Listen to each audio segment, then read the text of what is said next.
The text message glowed on Frances's phone like a burning ember. Can't wait until she's gone, then we can finally be together properly. My trembling fingers almost dropped the device as the words seared themselves into my brain. I'm Sasha, and this is how I discovered my husband of 10 years was leaving me for my best friend. Who is it, honey? Francis called from the kitchen. The casual tone in his voice made me want to scream. Oh, just checking the time, I managed to reply, my voice steadier than I felt. I placed his phone back on the coffee table exactly as I'd found it, muscle memory from years of tidying up after him. The signs had been there for months. Stacy's constant presence at our house, their inside jokes, the way they'd both fall silent when I entered a room. I'd dismissed it all, told myself I was being paranoid. After all, Stacy had been my best friend since college. She'd been my maid of honor, for God's sake. Mom, can you help me with my science project? Peyton's voice drifted down from upstairs, anchoring me back to reality. Just a minute, sweetie, I called back, wiping away tears I hadn't realized were falling. Francis walked into the living room, wiping his hands on a dish towel. I need to talk to you about something, he said, his face serious. My heart stopped. This was it. I already know, I whispered. His expression shifted from confusion to recognition, then settled on something worse, relief. How? Does it matter? I stood up, my legs shaking. How long? Sasha, it's not what you think. How long? He sighed, running his hands through his hair, a gesture I used to find endearing. 6 months. I laughed, but it came out more like a sob. 6 months.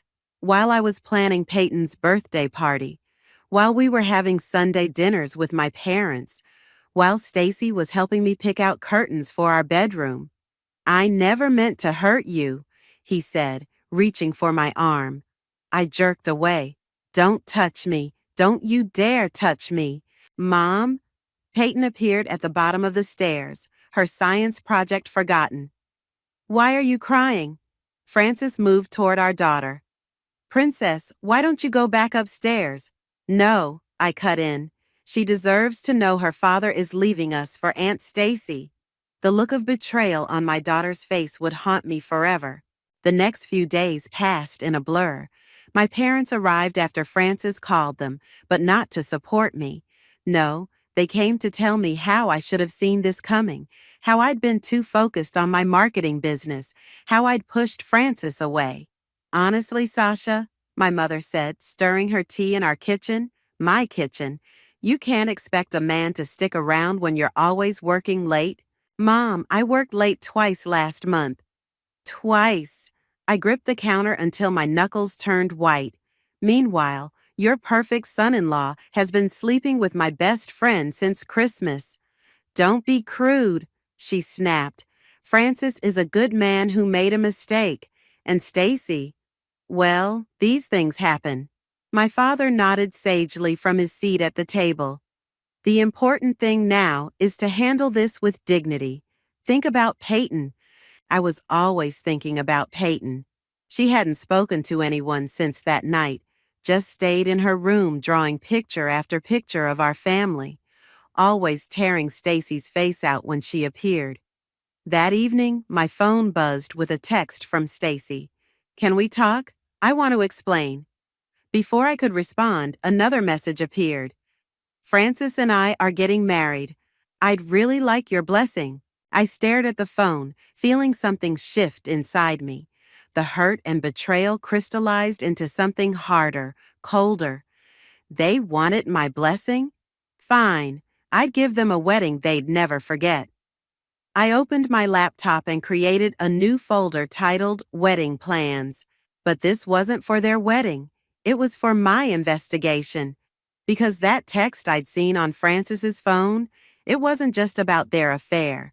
The word choice, the timing, something bigger was going on. My phone buzzed again. This time it was Corey, my colleague from work. Hey, heard what happened? Need anything? I smiled for the first time in days. Corey had connections everywhere, and more importantly, he owed me a favor. Actually, I typed back, I could use your help with something. They wanted to destroy my life? Game on. I was about to become their worst nightmare. You're not going to believe what I found, Corey said, sliding into the booth across from me at our local coffee shop. His laptop was already open before he'd fully settled in. I leaned forward, wrapping my hands around my untouched coffee. Tell me, first, how are you holding up? His eyes were kind, reminding me why he was one of the few people I still trusted. I'm fine, I said automatically, then caught myself. Actually, I'm not fine. Peyton barely speaks to me. My parents think I'm having a breakdown. And yesterday, I had to watch Stacy try on wedding dresses through the window of Bella's bridal. Wait, what? Why were you... Focus, Corey. What did you find? He turned his laptop toward me. Look at these email exchanges between Stacy and your clients from last year. Remember how you lost the Johnson account and the Martinez campaign? I scanned the emails, my hands starting to shake. There they were, emails from Stacy to my biggest clients, subtly undermining my work, suggesting they might find better services elsewhere, always sent just before crucial meetings or contract renewals. She was sabotaging me, I whispered, while pretending to support my business. There's more. Corey pulled up a bank statement. Remember that investment opportunity Francis told you about? The one you decided not to pursue? I nodded. 6 months ago, Francis had suggested we invest in a new property development. I'd refused, saying it seemed too risky. Well, guess who did invest? Stacy, with money that mysteriously appeared in her account 2 days after being withdrawn from your joint account with Francis. The coffee cup cracked in my grip. He gave her our money? $50,000 worth. A barista approached to clean up the spilled coffee, but I barely noticed. I need copies of everything. Already done. Corey handed me a USB drive. But Sasha, what are you planning to do with this? The bell above the cafe door chimed, and I looked up to see Jacqueline, my half-sister, walking in. She spotted us and hesitated before approaching our table. Hey, she said awkwardly. Mom said you'd be here.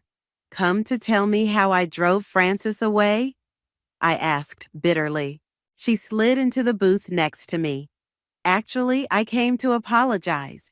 I've been thinking about everything and something doesn't add up. Francis and Stacy, they're too perfect about it all. Like they've rehearsed everything. Corey raised an eyebrow at me.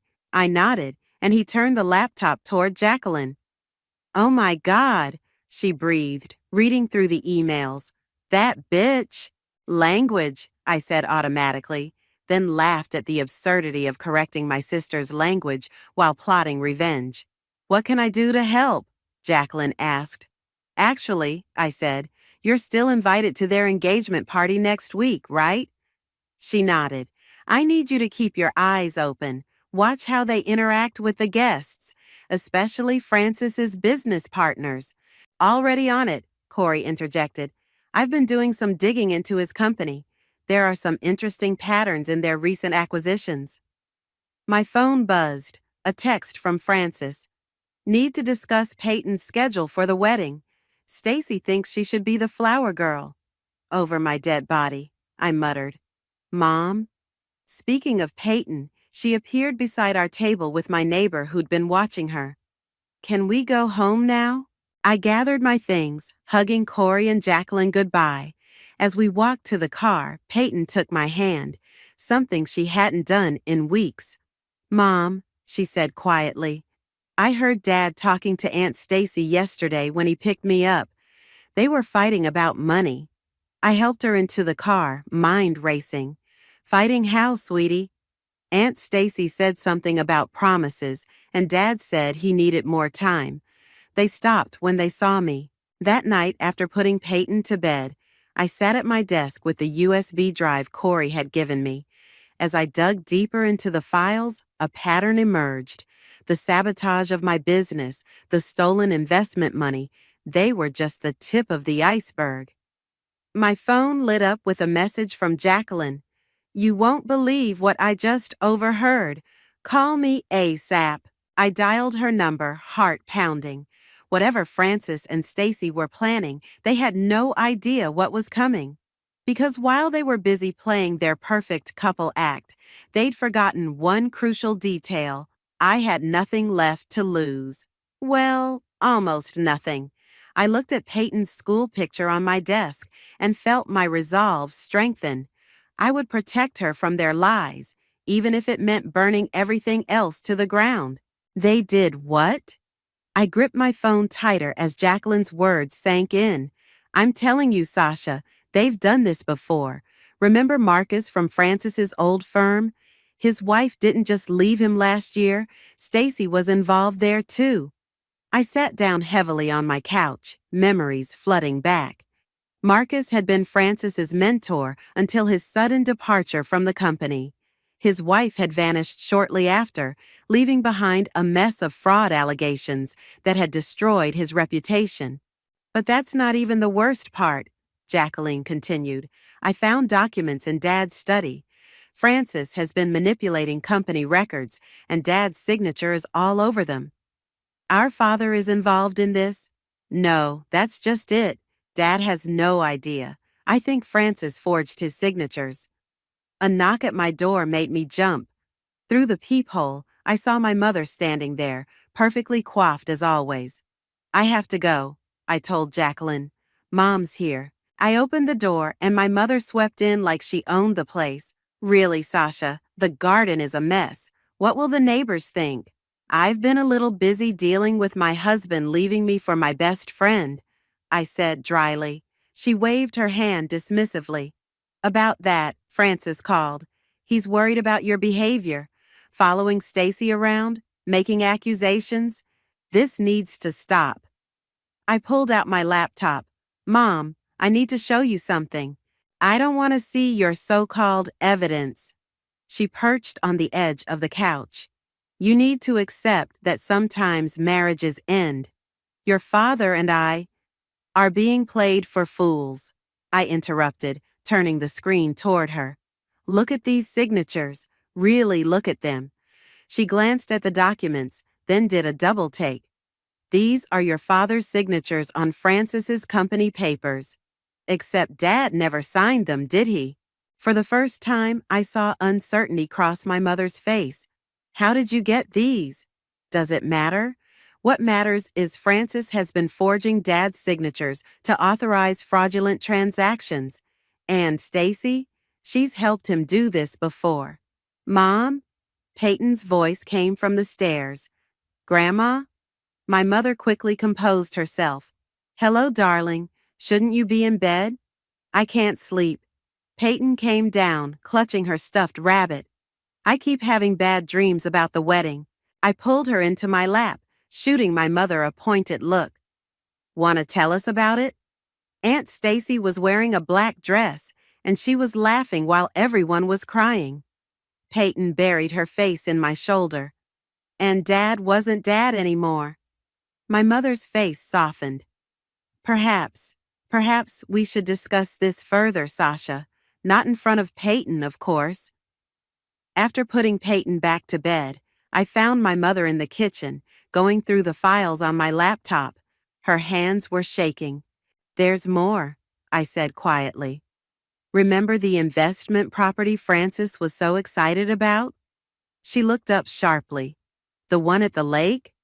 It doesn't exist. The company he claimed to be working with, it's a shell corporation.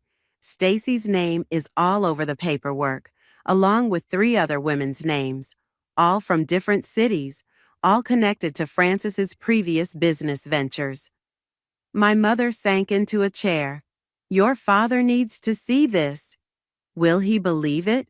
"He'll have to." She straightened her spine. "No one forges my husband's signature and gets away with it." My phone buzzed with a text from Corey. "Found the smoking gun. Meeting tomorrow 9 a.m. Bring Jacqueline." "Mom," I said carefully, I need your help with something, but you have to promise to hear me out completely. She nodded slowly, her eyes still on the documents. Francis and Stacy's wedding is in 3 weeks. They're expecting me to cause a scene, to act like the bitter ex-wife. But what they don't expect? I laid out my plan, watching my mother's expression change from shock to understanding to something that looked almost like pride. It's risky, she said finally. If it goes wrong, I know, but I'm not just doing this for me anymore. I showed her another document, one I'd been saving.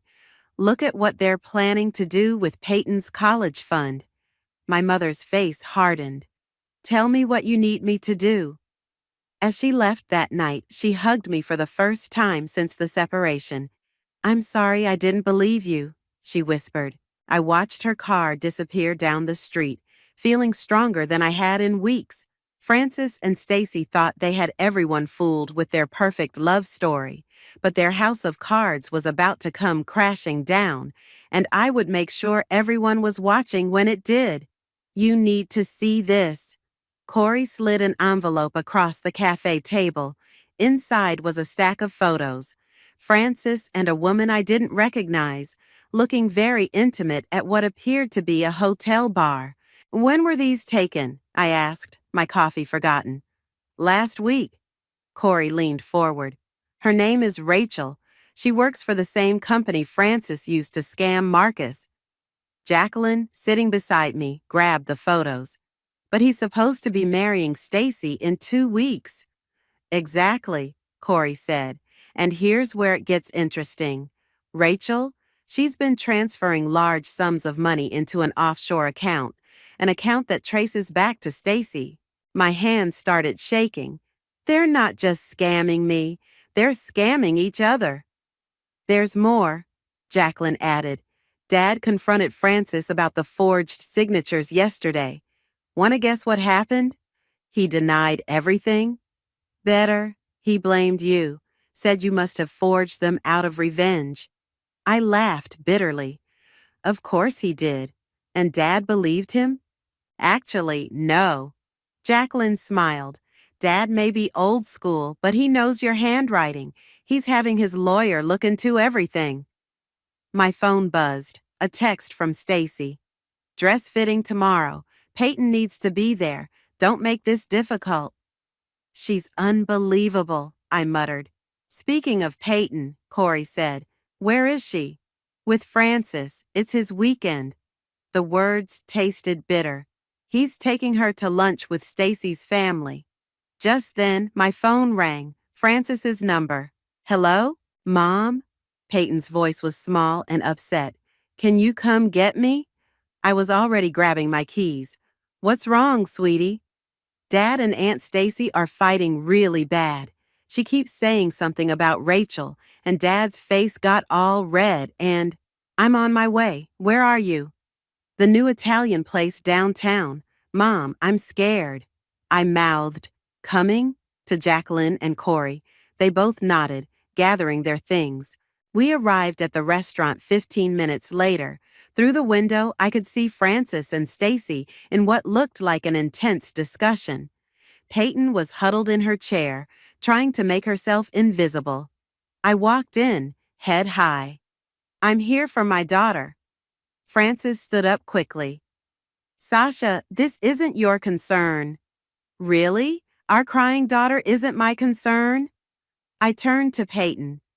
Get your things, sweetie. Stacy grabbed my arm. We need to talk. Now. I jerked away from her. Don't touch me. You don't understand, she hissed. Francis isn't who you think he is. Oh, I know exactly who he is, I said loudly enough for nearby tables to hear. And I know about Rachel. The color drained from Francis's face. Stacy's eyes widened. Peyton, let's go, I said, holding out my hand. She ran to me, clutching her backpack. This isn't over, Francis called after us. No, I agreed, turning back. It's just beginning. Outside, Jacqueline wrapped Peyton in a hug while Corey kept watch through the window. They're really going at it now? he reported. Good, I said, helping Peyton into the car. Let them destroy each other. Back at home, after Peyton had calmed down and was watching TV with Jacqueline, Corey pulled me aside. There's something else you should know, he said quietly. I found evidence that Francis is planning to leave the country after the wedding. He's been looking at properties in countries without extradition treaties. And Stacy? Has no idea, but she's been moving money too, just not where Francis thinks she's moving it. My phone buzzed again, an email from my father's lawyer requesting a meeting. Then another text from Stacy. We need to talk, alone. There are things you don't know. What are you thinking? Corey asked, watching my face. I showed him the messages. I'm thinking it's time to let them implode. They're both getting sloppy, making mistakes. The wedding's in 2 weeks, he reminded me. Perfect. I smiled. Just enough time to make sure everyone sees exactly who they really are. Peyton appeared in the doorway. Mom, are you going to stop the wedding? I knelt down to her level. Honey, sometimes grown-ups do bad things, and other grown-ups have to make sure they face consequences. Do you understand? She nodded solemnly. Like when Tommy stole Sarah's lunch money and the teacher made him apologize in front of everyone? Something like that, I said, hugging her. Just bigger. Good, she said firmly, because Dad made you cry, and Aunt Stacy isn't really our friend anymore. Out of the mouths of babes, I thought. If only Francis and Stacy knew that their biggest mistake wasn't their elaborate scams or their betrayals. It was underestimating an 8-year-old's ability to see through their lies. The pre-wedding dinner was exactly as uncomfortable as I'd expected. My mother had insisted I attend for Peyton's sake. But watching Francis and Stacy play the happy couple while shooting daggers at each other was almost worth it. More wine? Francis's mother asked, her smile strained. Please, Stacy said, holding out her glass for the 3rd time. I caught Jacqueline's eye across the table and gave a slight nod. She cleared her throat.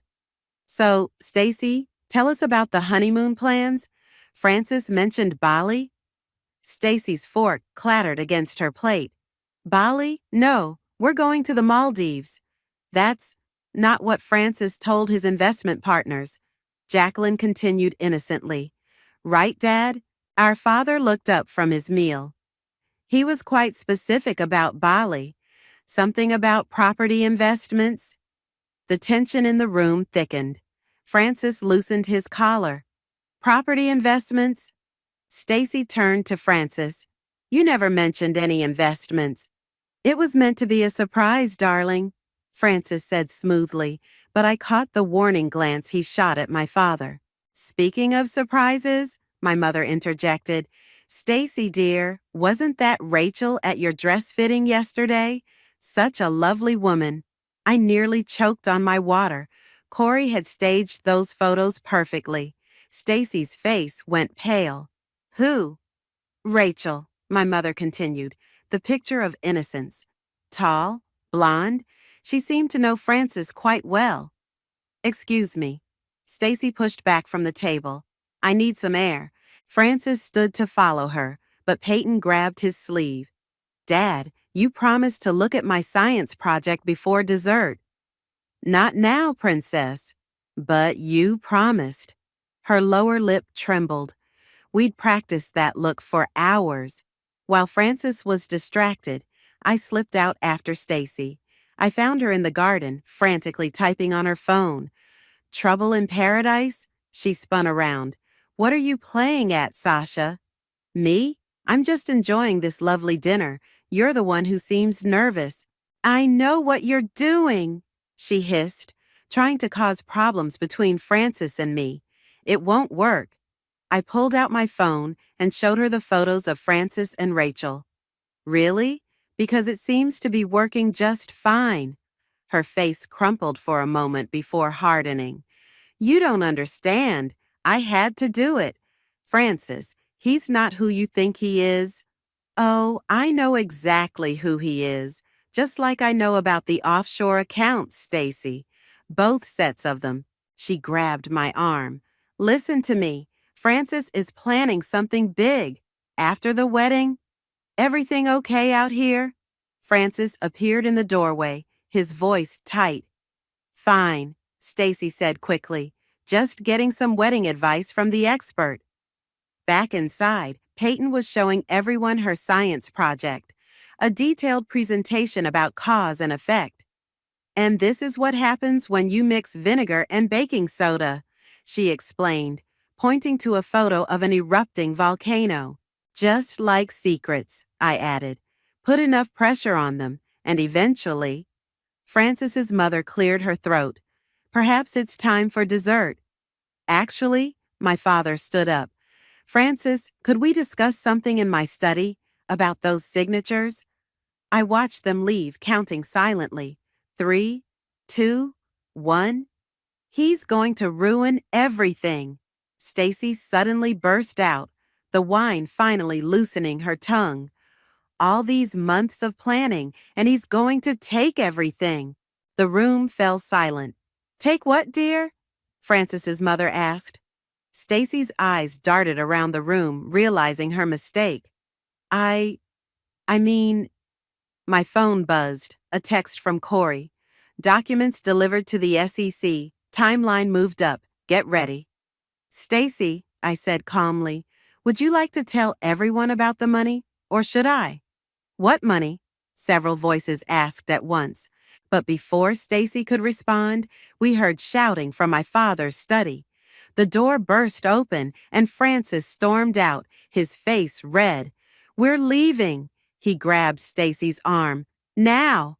But the dessert, his mother protested. I said we're leaving, Francis shouted, making everyone jump. Peyton started crying and I pulled her close. It's okay, sweetie. Remember what you learned about cause and effect? She nodded against my shoulder as Francis and Stacy fled the house. What just happened? Francis's mother demanded. My father emerged from his study, holding a stack of papers. I believe, he said gravely, we've all been played for fools, but not for much longer. I hugged Peyton tighter, watching the chaos unfold. The wedding was in 3 days, and everything was falling apart exactly as planned. But this was just the appetizer. The main course was still to come. The venue's been changed, Jacqueline announced, bursting into my kitchen the morning before the wedding. They're moving it to the Grand Hotel downtown. I looked up from where I was helping Peyton with her flower girl dress alterations. What? Why? Stacy claims there's a plumbing issue at the church, but I overheard her on the phone. She's terrified you'll show up at the church and make a scene. I couldn't help but laugh. If only she knew. My phone rang. Corey. Turn on the news. Channel 7. Now. I grabbed the remote, and there it was. Local business under investigation for financial fraud. Francis's company logo filled the screen. Mom? Peyton tugged at my sleeve. Is Dad in trouble? Yes, sweetie. Remember what we talked about? About how sometimes people need to face consequences? She nodded solemnly. Like the volcano in my science project. The doorbell rang. Through the window, I saw Stacy standing on my porch, looking frantic. I nodded to Jacqueline, who took Peyton upstairs. You did this, Stacy accused as soon as I opened the door. You tipped off the SEC. Actually, I didn't. I stepped aside. But please, come in. We should talk. She paced my living room like a caged animal. You don't understand. The wedding has to happen tomorrow. Everything depends on it. You mean your plan to transfer all the money to your private account before Francis can get to it? She froze. How did you? Or did you mean Francis's plan to flee the country with Rachel after leaving you to take the fall for his fraud? He wouldn't. But I saw the doubt in her eyes. Check your phone, I said quietly. She pulled it out just as a message arrived. Photos of Francis and Rachel at the airport. Time-stamped an hour ago. No, she whispered. No, no, no. He's running, Stacy. The SEC investigation spooked him. But here's what you don't know. Rachel, she's working with them, has been for months. Stacy sank onto my couch, her perfect makeup starting to smear. I'll lose everything. Not necessarily. I sat across from her. You could tell the truth about everything, starting with Marcus. Her head snapped up. How do you know about Marcus? I know a lot of things, like how you and Francis have done this before. Find a successful business owner, seduce them, destroy their marriage, take their money. But this time, you got greedy. You both wanted to scam each other. It wasn't supposed to be you, she whispered. You weren't the original target. But then Francis saw how successful your business was becoming. My phone buzzed again. Corey. Francis caught at airport. Rachel wore a wire. It's all falling apart. I showed Stacy the message. Last chance. Tell the truth at the wedding tomorrow or go down with him. The wedding's off, she said numbly. No, I stood up. The wedding needs to happen. Everyone will be there. Investors, business partners, family, all the people you've lied to. They deserve to know the truth. Why are you doing this? Because you didn't just betray me, Stacy. You betrayed my daughter. You made her question everything she believed about love and trust. As if on cue, Peyton appeared at the top of the stairs in her flower girl dress. Mom, is the wedding still happening? Stacy looked at her, then back at me. I'll do it. I'll tell everything. After she left, Jacqueline came downstairs. Did she agree? I nodded. Call Dad.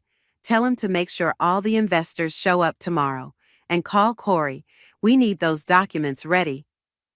That night, as I laid out my outfit for the wedding, Peyton came into my room. Mom, are you scared? I sat on the bed, pulling her close. A little.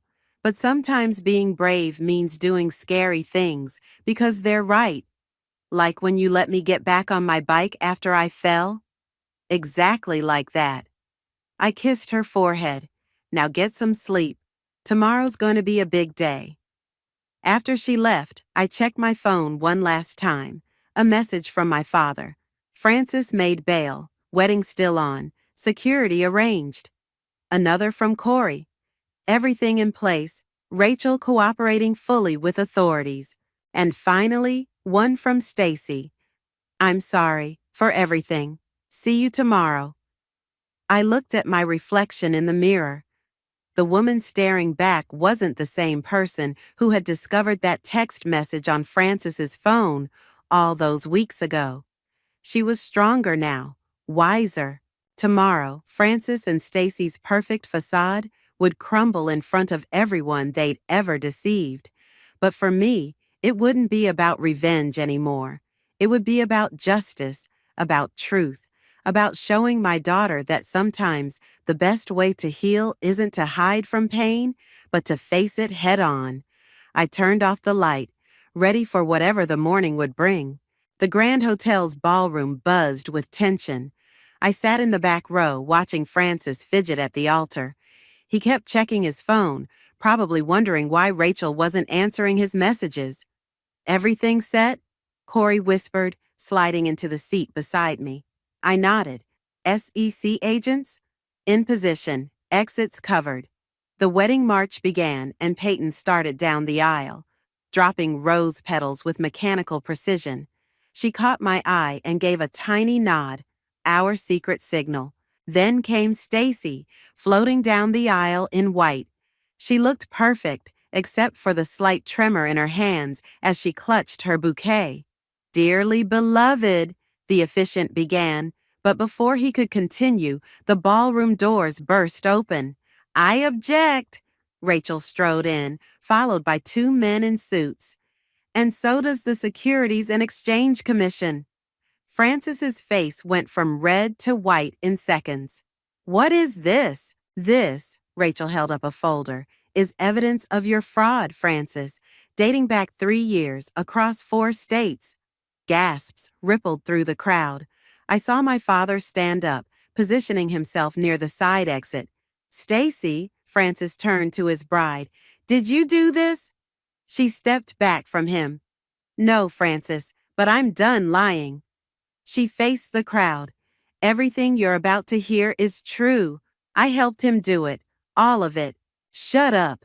Francis lunged for her, but my father and Corey were faster, grabbing his arms. Let me tell them about Marcus, Stacy continued, her voice growing stronger. About how we destroyed his life, and Sarah in Boston, and Patricia in Miami. The crowd erupted in chaos.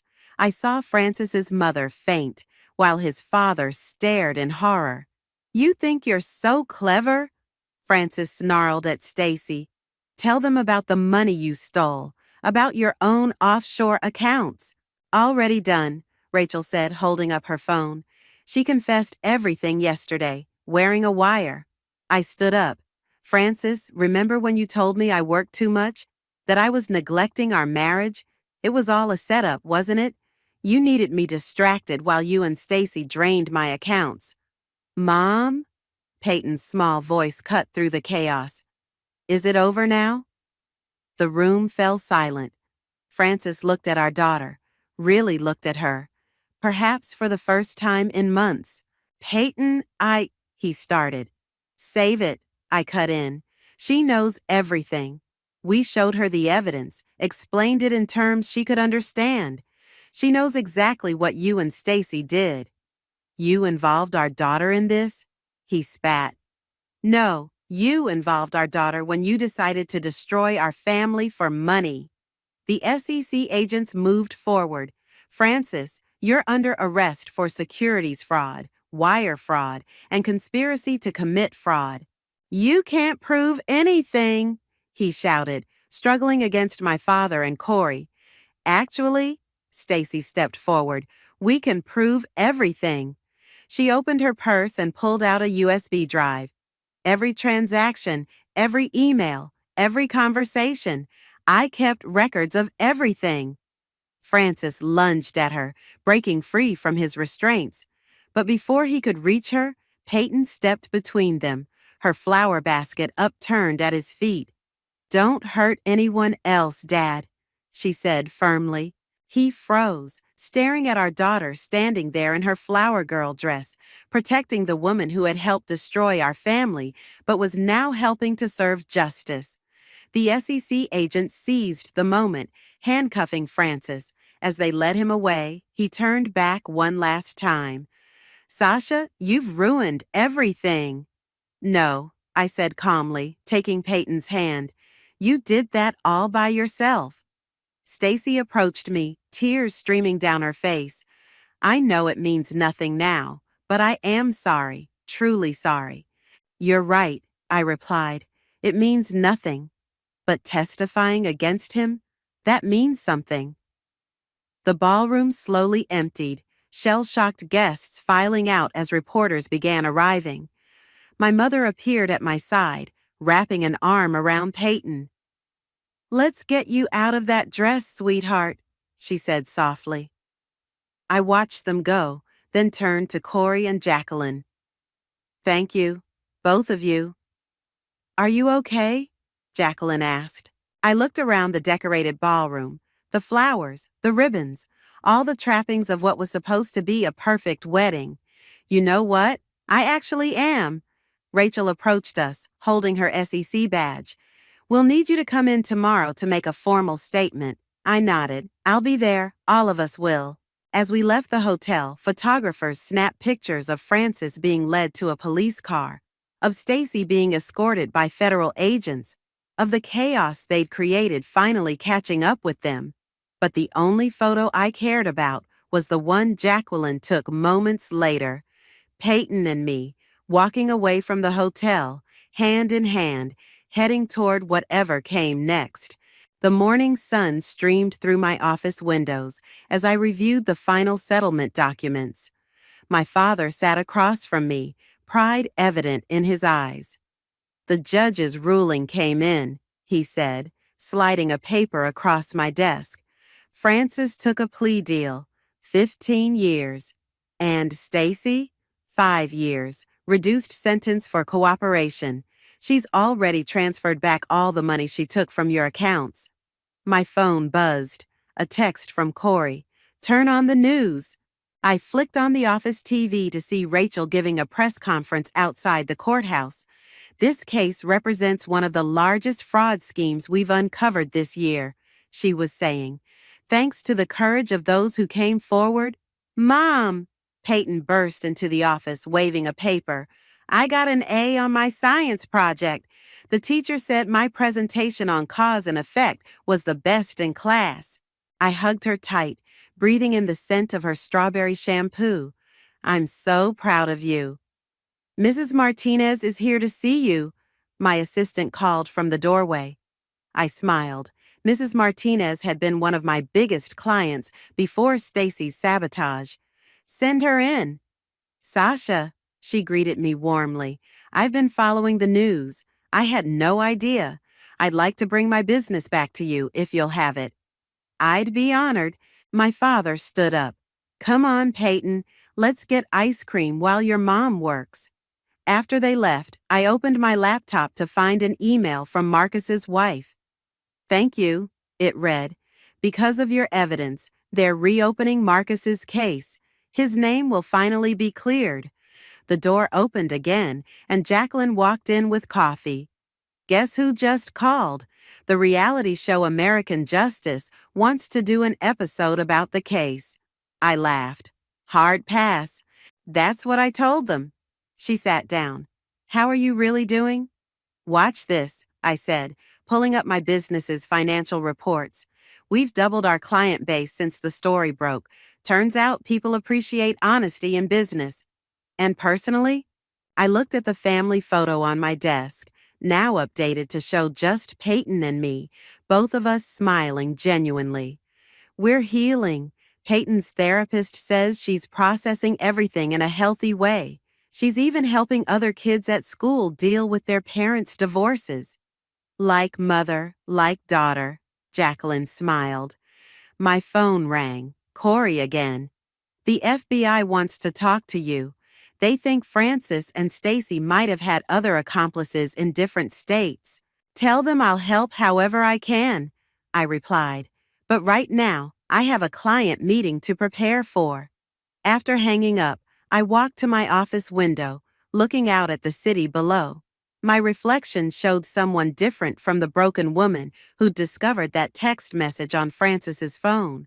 The woman staring back was stronger, wiser, and somehow more herself than she'd been in years. The door opened one more time, my mother carrying a stack of files. These just came from the prosecutor's office. They need you to verify some dates. Thanks, Mom, for everything, for believing me eventually. She touched my cheek. I'm sorry it took me so long, but watching you handle all this, you've taught me what real strength looks like. Mom! Peyton ran back in, ice cream cone in hand. Grandpa says we can get a dog. Can we, please? I looked at my mother, who nodded encouragingly. You know what? I think that's a great idea. Really? Peyton's eyes lit up. Can we go to the shelter today? After my meeting, I promised. We'll start our new chapter together. As they left, I sat at my desk and opened Mrs. Martinez's file. The sunlight caught my wedding ring, now moved to my right hand, transformed from a symbol of betrayal into a reminder of my own resilience. My phone buzzed one last time, a message from Rachel. Just heard from the prosecutor. All of Francis's hidden assets found. Your daughter's college fund has been restored in full. I smiled, thinking of the volcano in Peyton's science project. Sometimes things have to erupt before they can settle into something better, stronger, more true. The intercom buzzed. Your next appointment is here. I straightened my papers, ready to face whatever came next. Because that's what you do when life explodes. You don't just survive the eruption. You build something better from the ashes. Send them in, I said, standing tall. The door opened to my future, and I stepped forward to meet it.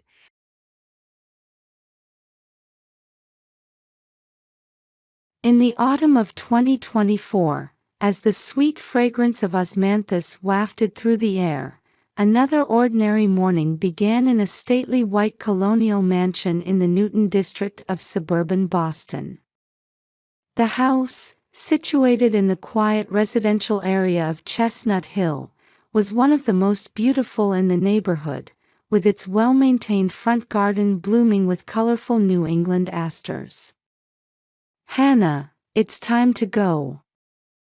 Victoria Anderson looked up from her desk in her home office and called up to the second floor. On her antique-style desk sat the latest MacBook, while the walls were adorned with frames displaying advertisements she had designed. She maintained a successful career as a freelance graphic designer while perfectly fulfilling her role as a housewife. On weekends, she would stock up on carefully selected ingredients from Whole Foods Market, and on Sundays, after church, she would bake her famous quiche that was the talk of the neighborhood. She actively participated in community charity work and served on the board of the Brookline Country Club.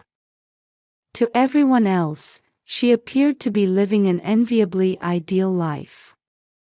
Her 12-year-old daughter Hannah came rushing down the stairs, dressed in Bradford Academy's navy blazer, her blonde hair neatly arranged. "Good morning, Mom. I have a special science project presentation today. I'm so excited." Victoria turned at her daughter's voice and smiled, seeing the spark of curiosity shining in her eyes. Although only in 7th grade, Hannah was already showing promise in science and mathematics. Her sincere and honest nature had earned her the trust of her teachers. Just recently at the parent-teacher conference, Mr. Murphy, her homeroom teacher, had given her his seal of approval, saying, "She's a student with an incredibly promising future." "Robert, what about breakfast?" Victoria called out to her husband as he emerged from his study. The aroma of freshly baked croissants from Tat Bakery wafted through the spacious kitchen. Robert was one of Boston's most successful divorce attorneys. As a senior partner at a prestigious law firm in Beacon Hill, he was known for his impeccable appearance and courteous demeanor. Earning over $8 million annually, he was highly regarded in the legal community. However, something about him had been different lately. "No, I'm heading out early. Breakfast meeting with a client," Robert answered while hurriedly making his way to the front door. His suit seemed slightly more wrinkled than usual. His hand appeared to tremble slightly as he pressed the remote start for his luxury Lexus. For the past month, Victoria had been quietly observing changes in her husband's behavior. He had been leaving earlier for work more frequently, became unusually strict about managing his mobile phone, and increased his overtime hours and business trips. What particularly concerned her was that Wednesday, client meetings, had become a regular fixture in his schedule. He had also become uncharacteristically meticulous about managing household finances. The doorbell rang, and one morning in early September, not long after the new term had begun, Hannah brought home a letter from school. "Hey Mom, look! We're doing a family genetics project." Her voice brimmed with genuine excitement. The envelope contained instructions for submitting hair samples, which were to be distributed to each family. During dinner that evening, Robert was unusually nervous as he reviewed the instructions. He repeatedly checked the documents without touching his crab bisque soup. Under the chandelier in the luxurious dining room, Victoria didn't miss the change in her husband's expression. Her observational skills, honed through years of experience as a graphic designer, didn't overlook even the slightest change. However, she had no way of knowing yet that this sense of unease would mark the beginning of events that would dramatically alter her life. Outside the window, maple leaves gleamed in the autumn sunlight. The laughter of neighborhood children could be heard from the front yard, along with the barking of someone walking their dog. In this wealthy suburban mansion, the Anderson family's peaceful daily life was quietly but surely beginning to crumble. Around 9 o'clock at the front door, Hannah cheerfully called out, "I'm off," as she left for school. As Victoria watched her daughter's departing figure, she felt an uneasy premonition that she was missing something important. It felt like something was stirring beneath the surface of this perfect life, like the calm before a storm. Victoria's premonition proved accurate. That afternoon, an email from Bradford Academy began to turn her suspicions into reality. The email, which began with "Dear Parents," detailed the family genetics project. The submission deadline was September 30th, results would be reported on October 14th. The analysis would cover 30 different genetic traits. Hair samples were required from both parents and children. The project was described as a groundbreaking initiative to teach students the basics of genetics as part of their science education. After reading the email, Victoria reflected on her husband's recent strange behavior. What particularly concerned her was Robert's demeanor since the project announcement arrived. "I'll handle submitting the samples." At dinner, Robert unusually volunteered. Why was he being so proactive about this when he normally showed no interest in school-related paperwork? Victoria quietly observed her husband. His hand trembled slightly as he held his wine glass. "But Papa, don't you have a Chicago business trip on September 30th? Hannah's innocent question made Robert freeze for a moment. "Ah, that's right. I'll be back on the first morning flight and submit it myself." There was a hint of panic in his response. That night, Victoria sat in her bedroom staring at an email. The sender was Tracy Private Investigation.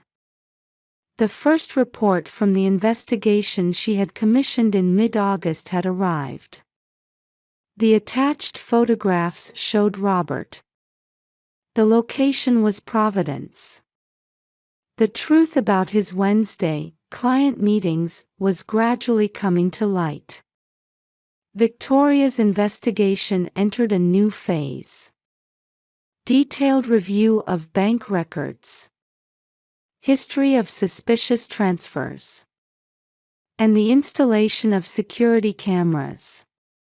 Everything was aimed at uncovering the truth before this genetics project began. "Mom, this project is amazing." Hannah excitedly began explaining when she returned from school. "They're going to examine DNA and see how things like eye color and height are passed down from parents to children."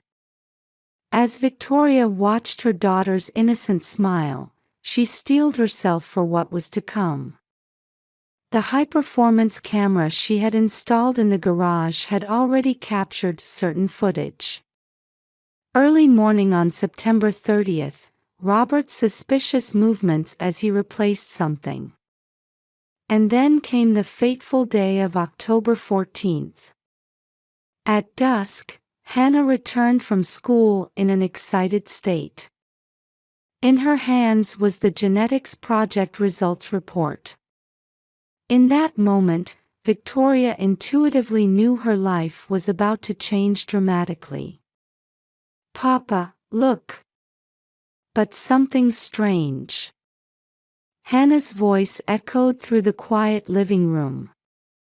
Robert, who had been preparing dinner, turned at her voice. "What do you mean?"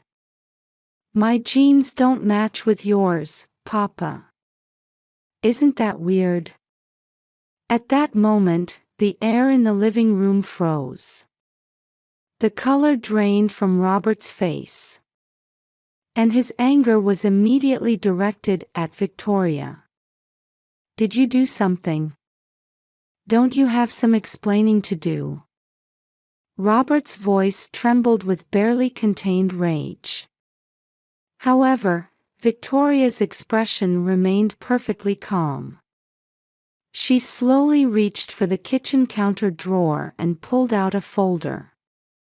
"Actually, Robert, you're the one who needs to explain. Look at this." The sound of the folder opening cut sharply through the silent living room. Inside, evidence revealing a 16-year secret was meticulously organized. Victoria's mind went back to mid-August, 2 months ago. The days of her quiet investigation that began then came flooding back like a movie flashback. One Wednesday afternoon at the peak of summer heat, Victoria had received a phone call that confirmed her suspicions about the unnaturalness of her husband's client meetings. When she tried to urgently contact Robert's office, his secretary Janet had casually let slip, "Wednesday's schedule?" "I'm sorry, but Mr. Anderson is always out on Wednesday afternoons." Those words had created the first crack in the wall of trust built over 16 years. The next day, Victoria had knocked on the door of Tracy Private Investigation.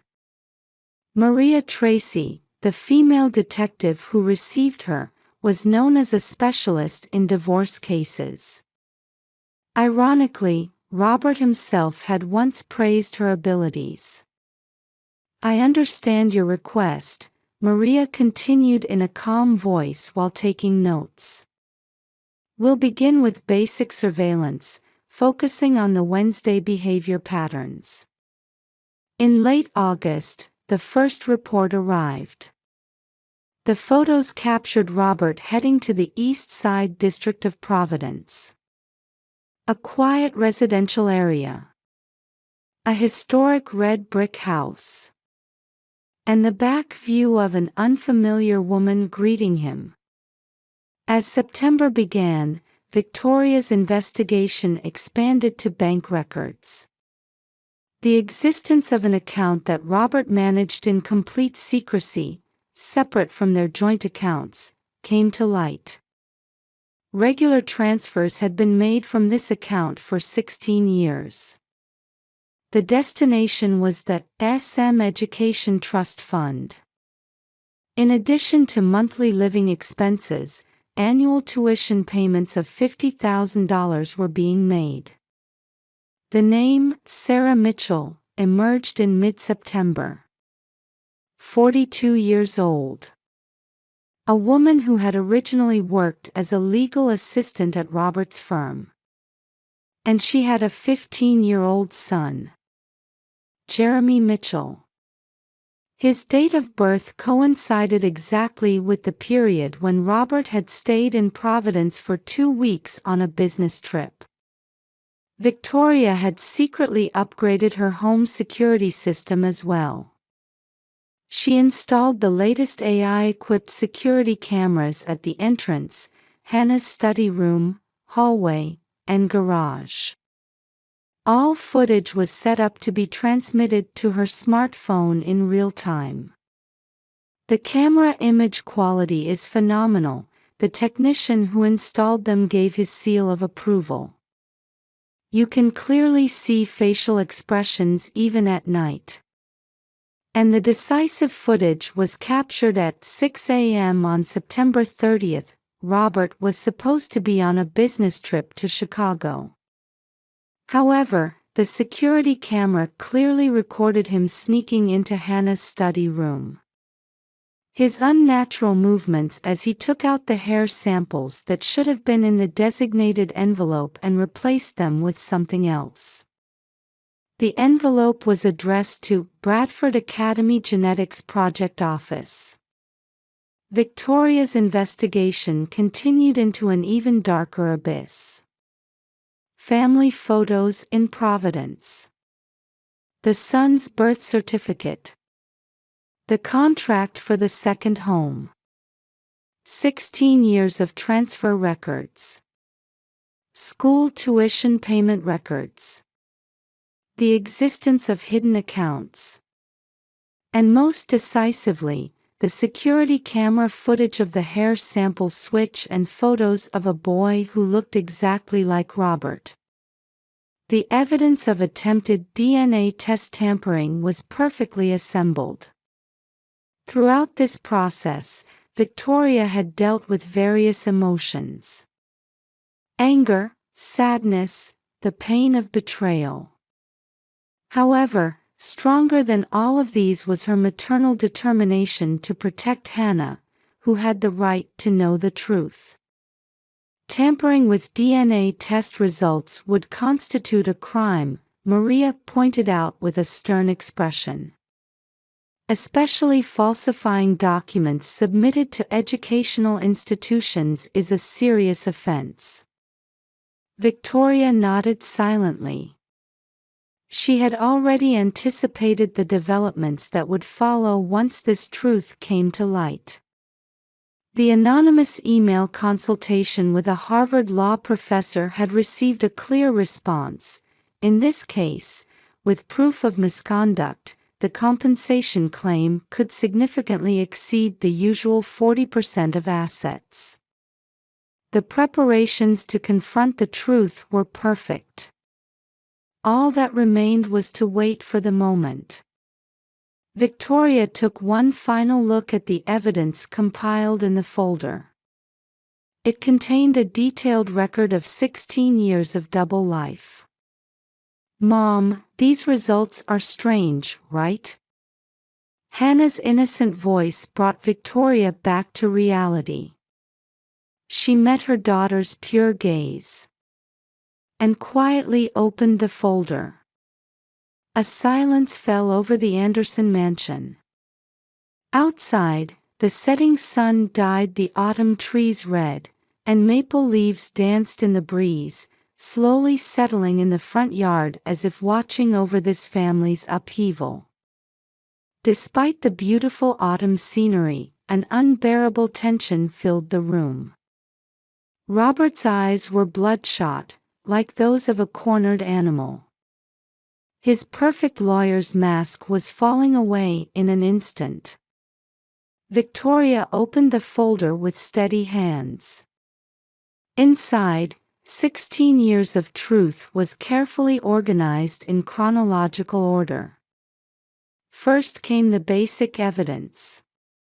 Family photos taken in Providence's quiet residential area. Images of Sarah Mitchell and 15-year-old Jeremy. The boy's eye shape, nose bridge, and even his distinctive ear shape, all strikingly similar to Robert's. The real estate contract for the red brick house in East Side. And the decisive evidence, the son's birth certificate. Born July 15, 2009.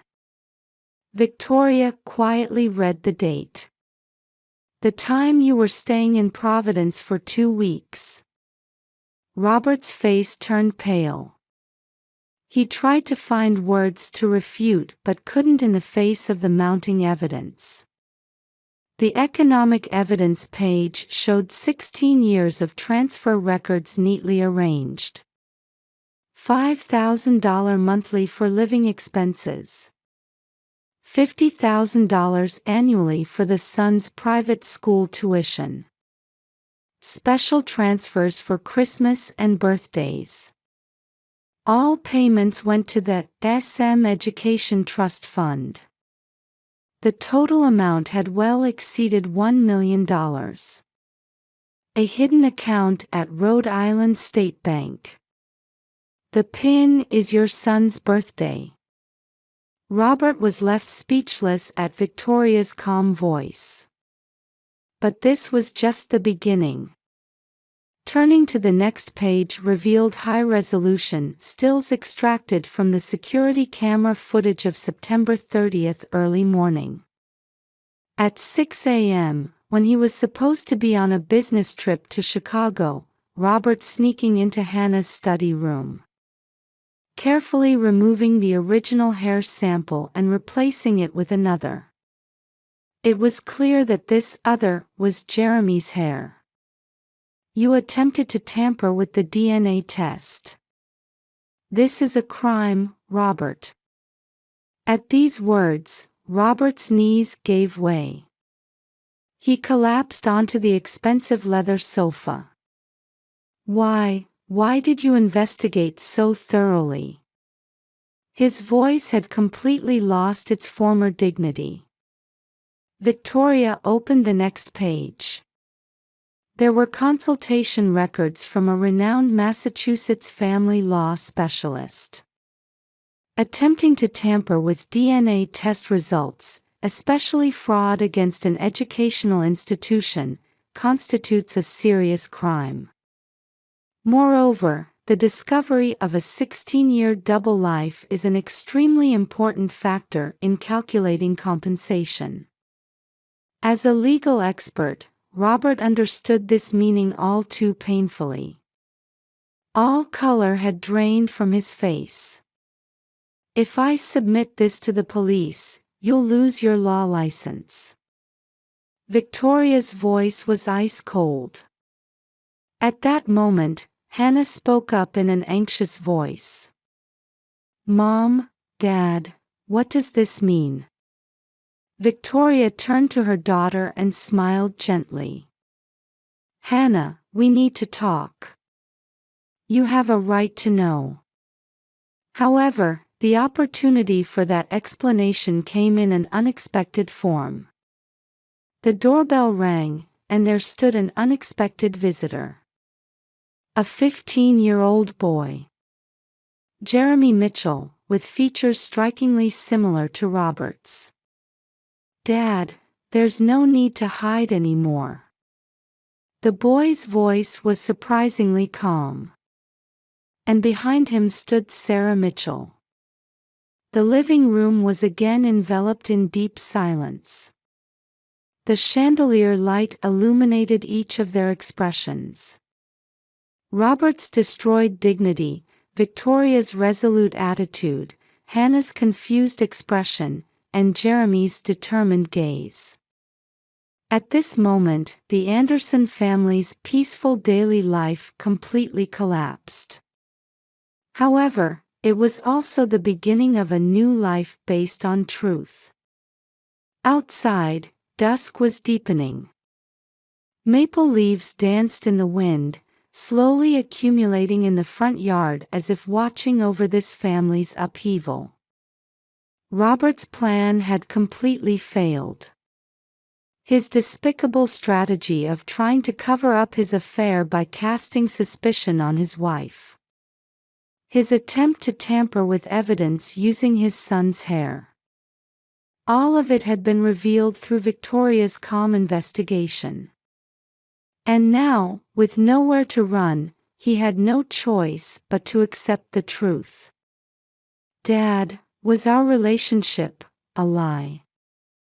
Hannah's trembling voice cut through the living room's heavy atmosphere. At that question, Robert was finally crushed. Large tears fell from his eyes. As a divorce attorney who had witnessed the collapse of numerous families, he now had to face the consequences as the very person who had destroyed his own family. Outside, streetlights were beginning to illuminate one by one. A new chapter was about to begin for the Anderson family. In the autumn of 2025, the old mansion in Chestnut Hill had new residents. After selling the property, Victoria and Hannah had settled in a quiet residential area of Brookline. The view from their windows was different from their previous home. However, mother and daughter's expressions showed a peace that hadn't been there before. "Mom, look." Hannah, now 13, held out a notice from school. It announced her victory in the Bradford Academy Science Olympiad preliminaries. Ironically, last year's genetics project had only deepened her interest in science. Victoria watched her daughter's growth with quiet pride. Twice-weekly counseling sessions had brought significant changes to both mother and daughter. Their conversations with Dr. Samantha Green had become an important support in helping them accept past pain and build a new life. Everyone has the right to know their identity. Samantha's words had particularly resonated with Hannah. She could now honestly face her roots. Victoria's work had also taken a new turn. Her reputation as a freelance graphic designer had steadily grown, and she had received exclusive contract offers from several major companies. However, she had chosen to maintain flexible working arrangements to prioritize time with Hannah. Their new living room was filled with a warm atmosphere created by furniture mother and daughter had chosen together. Hannah's science project awards were proudly displayed on the wall, alongside photographs of their trips to the Maine coast. These were testaments to their new life. Meanwhile, Robert's downfall had been swift. The attempted DNA test tampering sent shockwaves through the legal community, and the prestigious law firm immediately severed ties with him. The Massachusetts Bar Association had begun an investigation, and the revocation of his law license was only a matter of time. The court-ordered settlement amounted to 60% of his assets, far exceeding the usual compensation for infidelity cases. Ironically, he had also been rejected by his Providence family. Sarah Mitchell had cut ties decisively after Robert's double life came to light. And his son Jeremy had also begun refusing contact with his father. "Dad's lies ruined my life too." Jeremy said this during a counseling session. He had now started a new life in Rhode Island with his mother, Sarah. Robert now lived alone in a small apartment in suburban Boston. His once glamorous social life had faded away, and he no longer showed his face at the weekend country club. His phone received no calls from anyone. However, the events of this year had unexpectedly created new connections. Hannah and Jeremy had begun meeting online once a month. Though awkward at first, the half-siblings gradually warmed to each other. Sharing a particular interest in science, they enthusiastically discussed their school experiences and future dreams. "The programming stuff Jeremy taught me is so interesting." Hannah eagerly reported her conversations with her brother to her mother. Her eyes sparkled with the joy of new discoveries. Victoria quietly watched over the children's interactions. She had also begun keeping in touch with Sarah. The two women understood that they were both victims of deception and gradually opened their hearts to each other. "We have to look forward, for our children's sake." Victoria said this during a phone call with Sarah. The two mothers promised to cooperate for their children's future. In the garden of their new home, the rose bushes Hannah had planted in spring were blooming for the first time. The pure white petals seemed to symbolize their new beginning. On weekends, Victoria and Hannah enjoyed shopping at the local farmers market. While selecting fresh vegetables, mother and daughter chatted about daily events. Sometimes difficult topics came up, but they now had the strength to accept any truth. "Mom, I've decided I want to become a genetic researcher in the future." Hannah announced this suddenly one day. She wanted to use her experience to help others. Victoria quietly nodded as she looked at her daughter's determined expression. Their past pain had made them stronger and shown them a new path. Truth sometimes reveals itself in cruel ways. However, if you have the courage to accept and overcome it, new hope will always emerge. Victoria and Hannah's story quietly spoke to this universal truth. The autumn breeze of 2025 gently stirred the windows of their new home.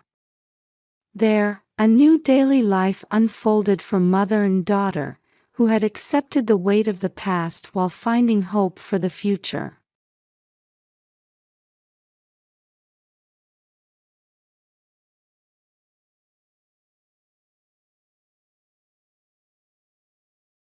In my home office, converted from an apartment room, I was immersed in designing a new logo. It's been 3 years since I started working as a freelance designer, specializing in corporate branding. While clients praise my work, it's not enough to fill the void in my heart. Next to my desk sits a photo of my daughter, April. Her 12-year-old face beaming with a bright smile. Every time my eyes drift to that photo during work, I'm struck by an overwhelming sense of loss. The white-themed room has erased all traces of what was once a child's bedroom. Work tools arranged meticulously, clothes folded neatly, floors spotless. This almost obsessive cleanliness has been my habit since that day. The same goes for my monthly visits to the cemetery on the 15th. Though no one forces me to go, I can't bring myself to miss it. Looking back, my marriage to Gregory 10 years ago seemed like a dream. Our days began with April's laughter in our newly built house. From her birth to her first words, kindergarten enrollment, and elementary school sports days. On weekends, the three of us would go to the shopping mall and share April's favorite red velvet cupcakes. This happiness began to change after Gregory's promotion. Late-night overtime, weekend work, overseas business trips. Time with family gradually diminished. The tragedy struck suddenly on August 15, 2019. April vanished on her way home from school. The police investigation revealed everything: her usual route home, parting with friends, her subsequent movements. The security camera captured her last moments crossing the crosswalk. We posted flyers all over town and continued searching with volunteers. 3 days later, they found her shoe and blood traces near the river. When I heard the DNA test results, something broke inside me irreparably. The death declaration came a year later, ending my relationship with Gregory too. He tried to bury his grief in work, while I chose to pursue the truth. When we should have supported each other, we faced different directions. Now, I try to find purpose in my design work. Client meetings, chasing deadlines. These are necessary rituals to keep me grounded in reality. But something, call it maternal instinct, keeps screaming deep inside my heart. The strange feeling from that day, the unnatural circumstantial evidence, and the hope that never fades. That's why I keep standing at April's grave every 15th of the month. As I stare at her name carved in stone, I continue seeking answers to what this mother's intuition means. The autumn leaves cast dappled shadows on the quiet cemetery. On this chilly October morning, I was making my usual monthly visit to April's grave. Thin clouds drifted across the sky, and occasional cold winds stirred the fallen leaves. In my hands, I held a bouquet of pink gerberas, her favorite flowers. The elderly florist always picks out the best blooms, saying, "These are the colors April loved." My footsteps on the cemetery's stone path echo strangely in the silence. Faint birdsong and distant traffic sounds float through the air. The path to April's resting place is lined with autumn-colored trees, as if guiding me forward. I trace the words, "Beloved daughter April," carved on the gravestone, as I always do. While carefully wiping the stone with a soft cloth, I speak to my daughter.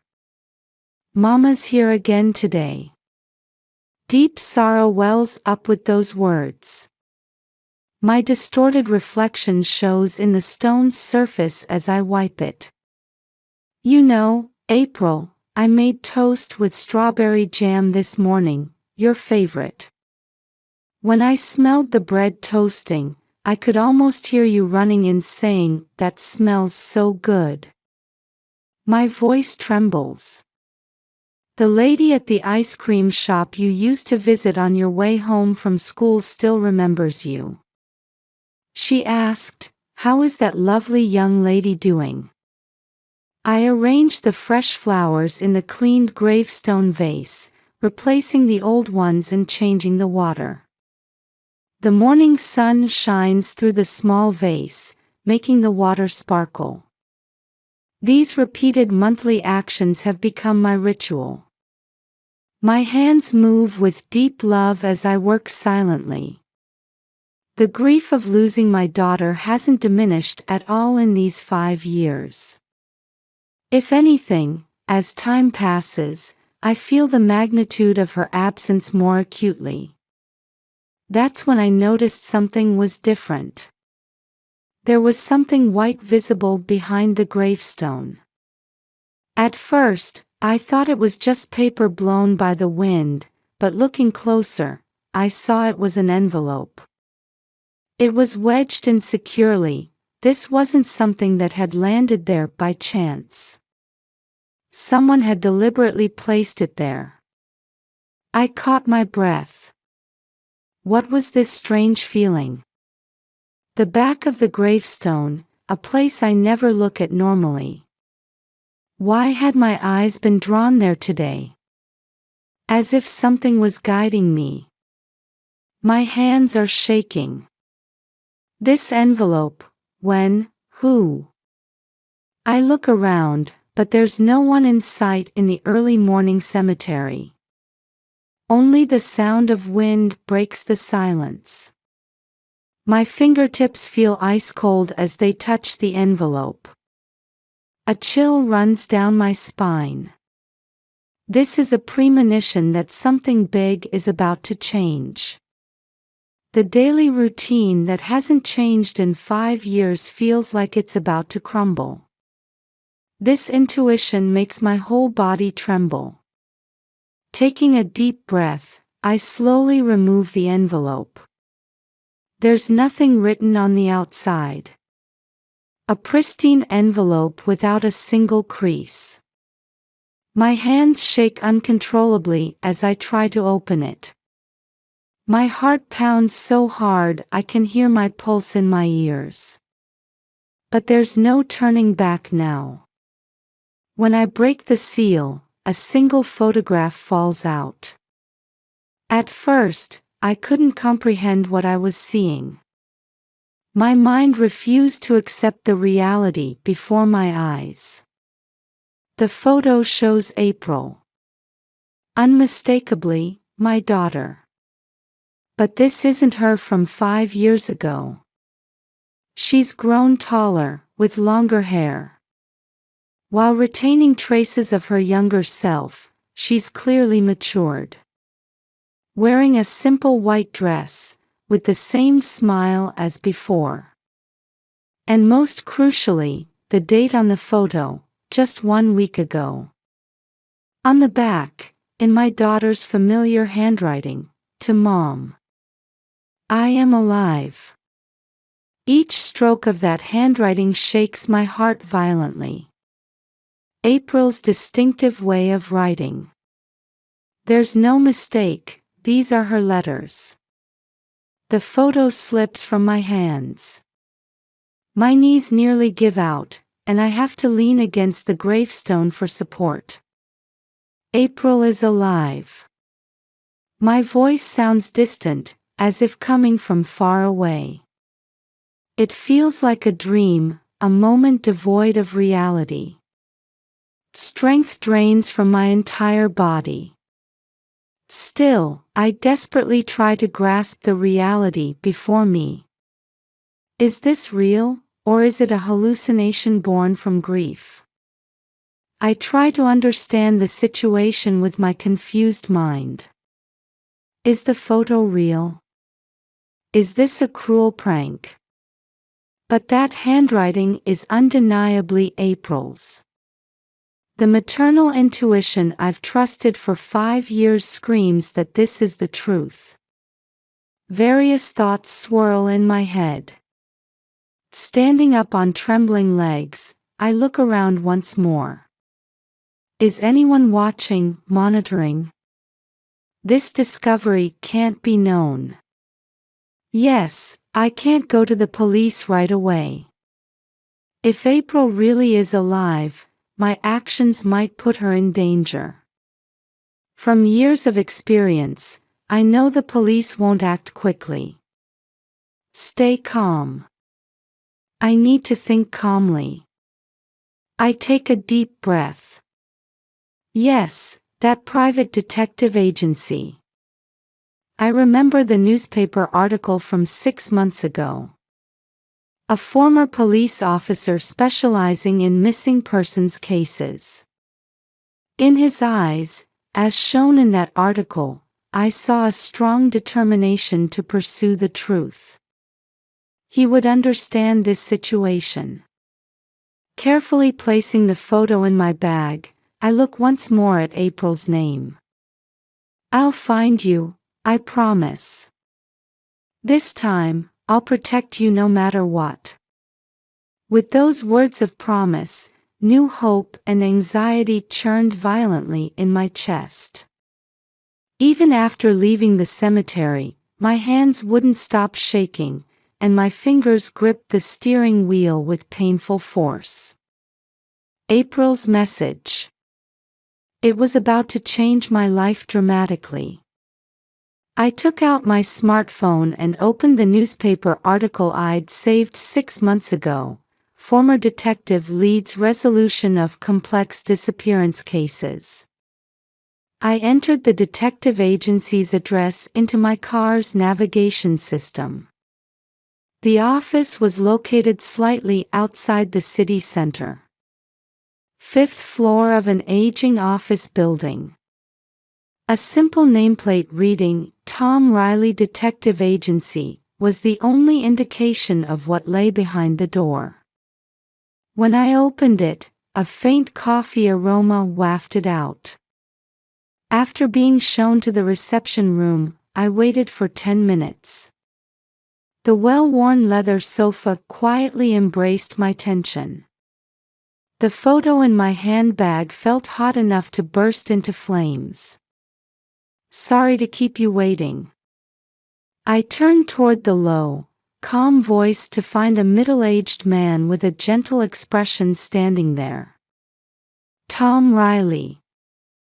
a veteran detective with 15 years of police experience. His deep-set eyes held a sharpness that could see through to the truth. Later, he told me he left the police force because he questioned the limitations of its rigid organization. "May I hear your story in detail?" he asked, offering me a steaming cup of coffee.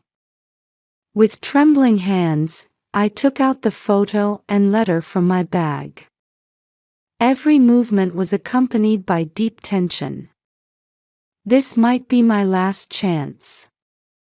That thought dominated my entire being. "This is a photo of my daughter who went missing 5 years ago," I said, handing over the evidence, which he carefully examined wearing white gloves.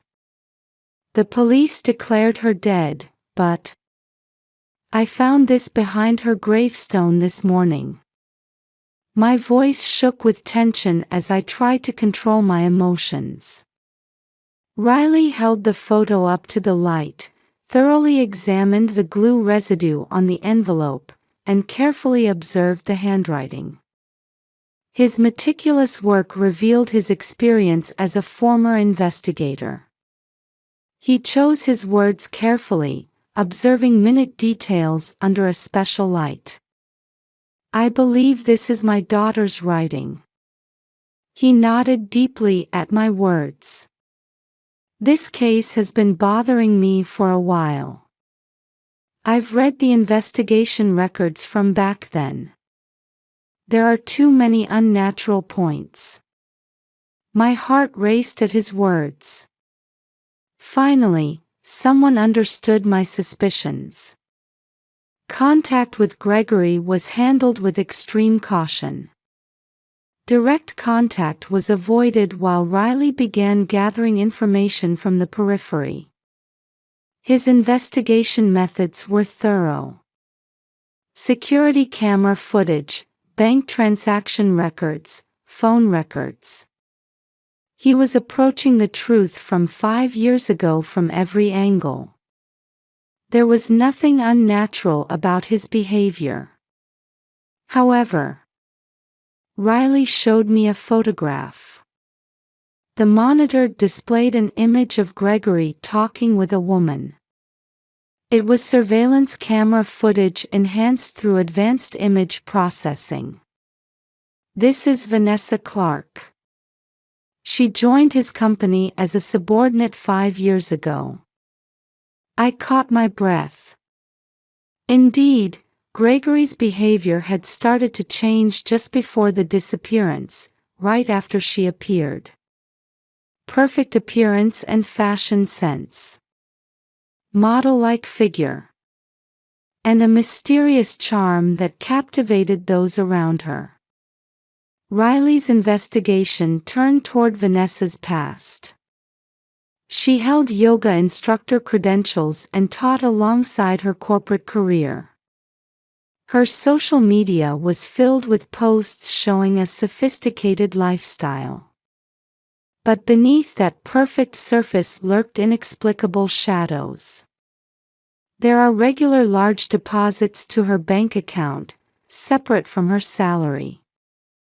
The sources are routed through multiple personal accounts. The file marked "Investigation Report" detailed these unnatural transactions.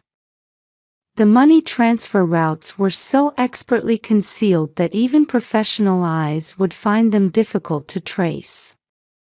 As they unraveled the layers of fake accounts, there was a decisive discovery.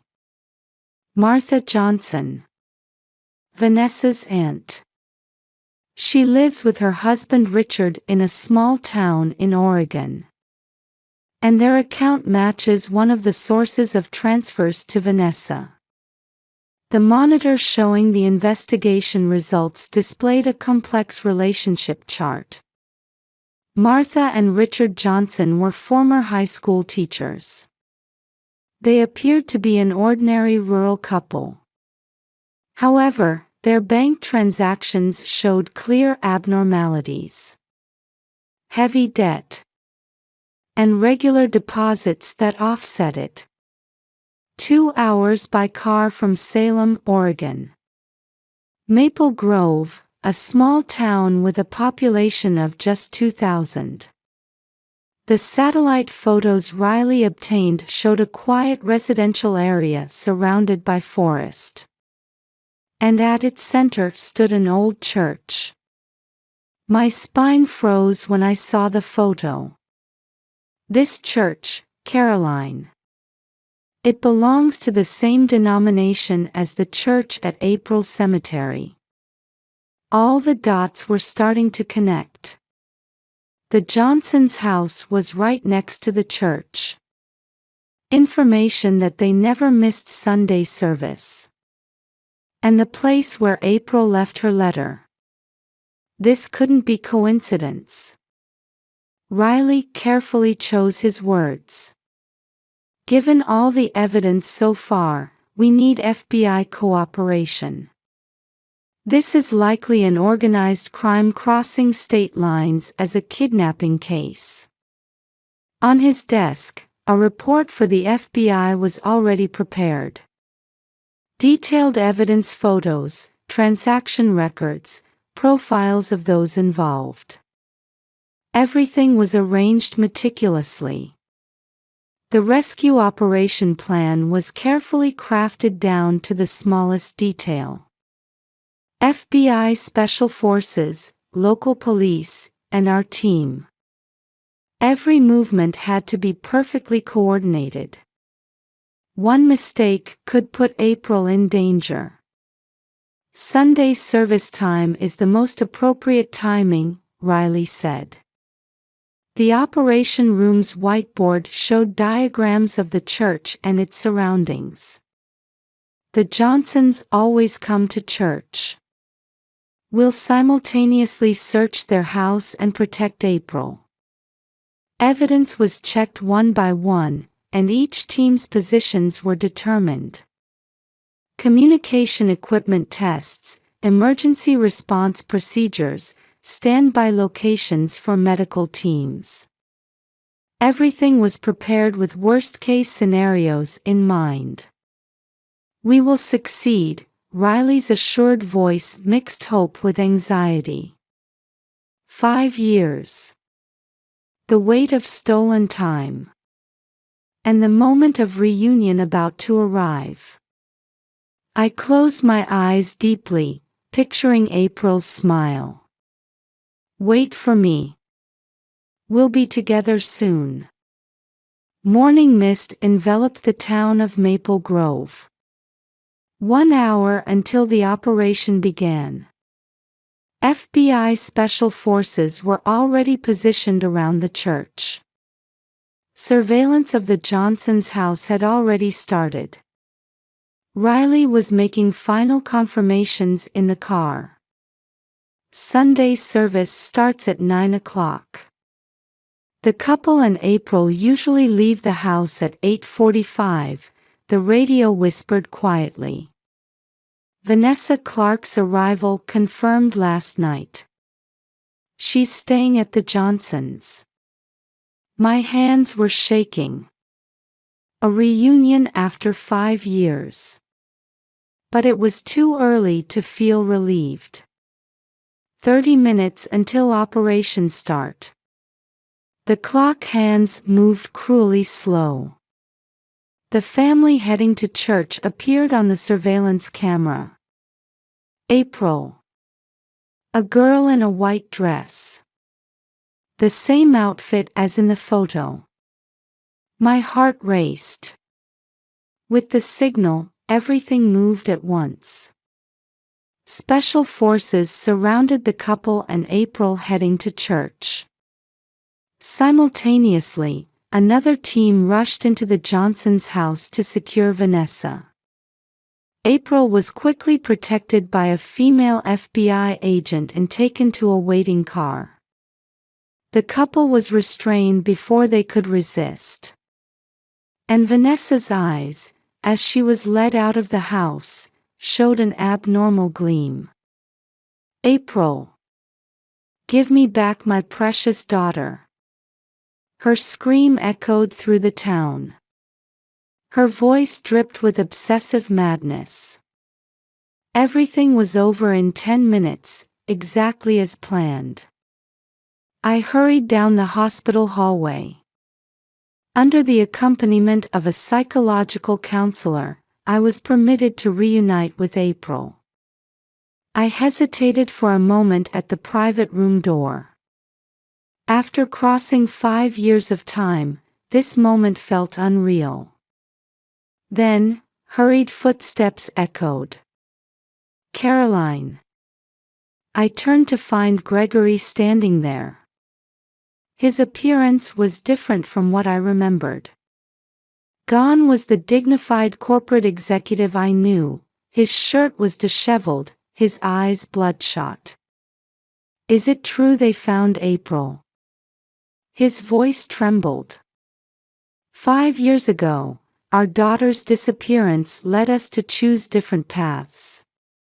He escaped reality by immersing himself in work, while I continued pursuing the truth. That gap eventually grew too wide to bridge. Gregory stopped at the hospital room door. "Do I have the right to see her?" His whisper contained 5 years of regret. Back then, he had hired and promoted Vanessa as his subordinate. The fact that he had unwittingly trusted the woman who took our daughter weighed heavily on him. When we opened the door, we saw a girl sitting by the window.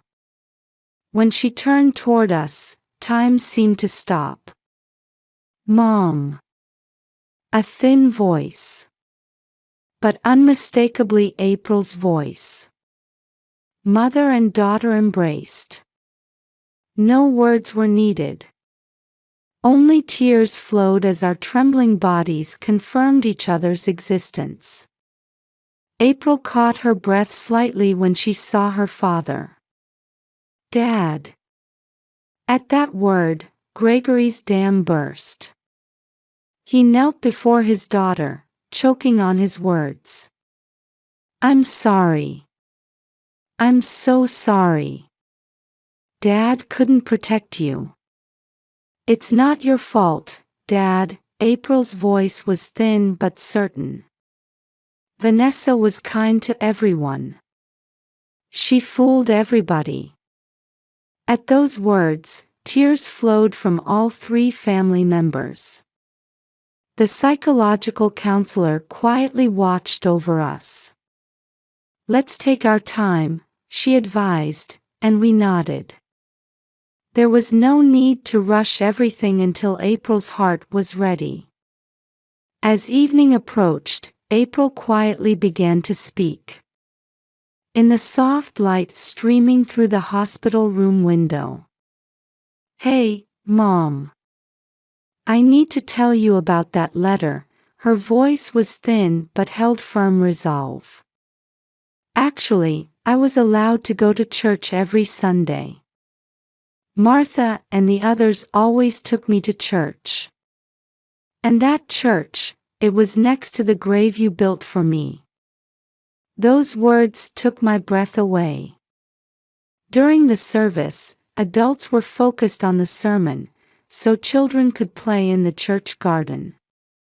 No one was suspicious. So, I used that time to place the letter behind the gravestone. Fear of those memories reflected in April's eyes. But I was scared. If they found out, Vanessa would. Vanessa always threatened me, saying, "If you try to escape, I'll do something to your mother." That's why I couldn't run away. But at least the letter. I wanted Mom to know I was alive. The FBI interrogation revealed the full scope of the incident. Vanessa Clark harbored psychological trauma from failed fertility treatments. This manifested in a distorted way. The crime was meticulously planned. She gained Gregory's trust and established her position within the company. While gathering family information, she took advantage of his late return times to approach April. The kidnapping on the way home from school. Blood and shoes prepared in advance to fake the disappearance by the river. Even her conspiratorial relationship with the Johnsons was systematically built. I can't have children. But that child, she could be my daughter, Vanessa said during interrogation. Her abnormal obsession with April had begun 2 years earlier. And her intense jealousy toward Caroline developed into the kidnapping plan. The Johnsons' motives were more practical. Heavy debt. A tempting proposal from Vanessa. Establishing a new identity using their experience as former teachers. She was truly happy with us. Richard Johnson's testimony showed his disconnect from reality. As all the truths came to light, a new determination grew in my heart. We would slowly fill in this 5-year void. April's recovery would still take much time. But I would never let her go again. Gregory, stroking April's hair with trembling hands, vowed never to lose his precious family again. The 5-year void won't be easily filled.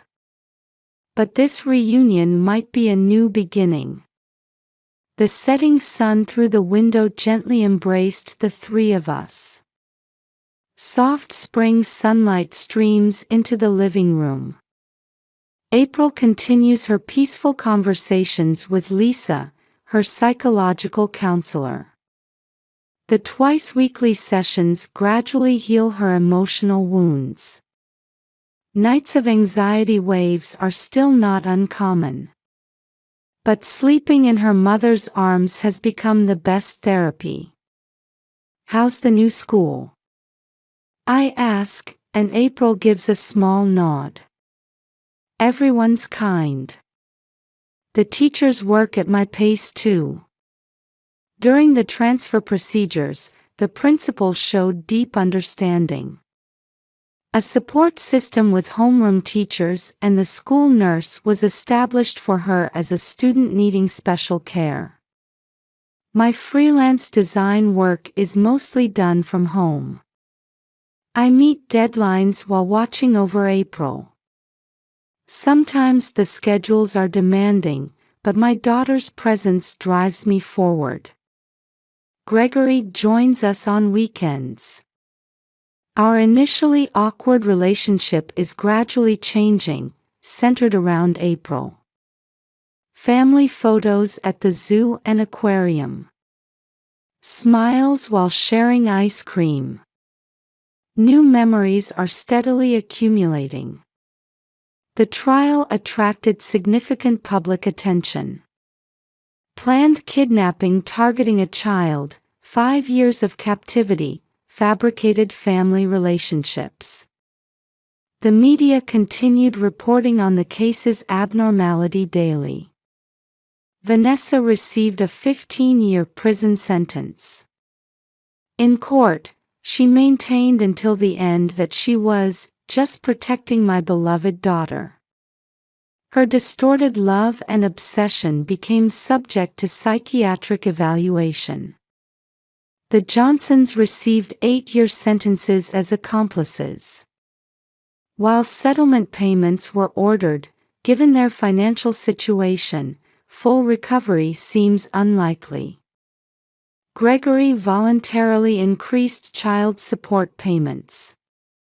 This is my natural responsibility. After the incident, his attitude changed dramatically. He revised his work-centered lifestyle to prioritize family time. Our family's experience created ripples through society via the media. Consultations from families who suffered similar damage have begun to increase. "Hey, Mom," April spoke up one day with a serious expression. "You know, I want to become a psychological counselor in the future." Those words brought tears to my eyes.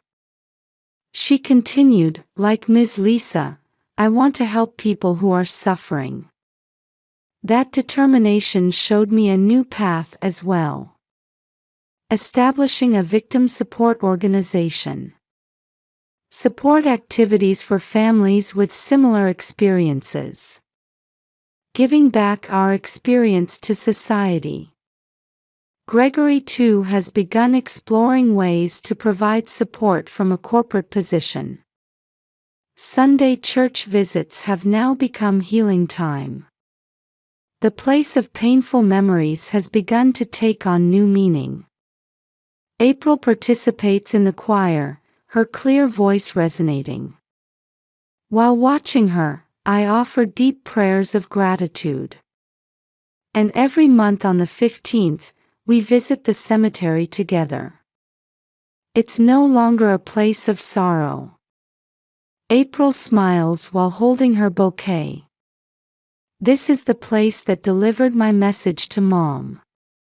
While arranging fresh flowers at the gravestone, we talk together. Accepting everything, past pain and future hope. The evening sun casts gentle shadows on the gravestone, quietly embracing mother and daughter. Tomorrow, a new day will begin.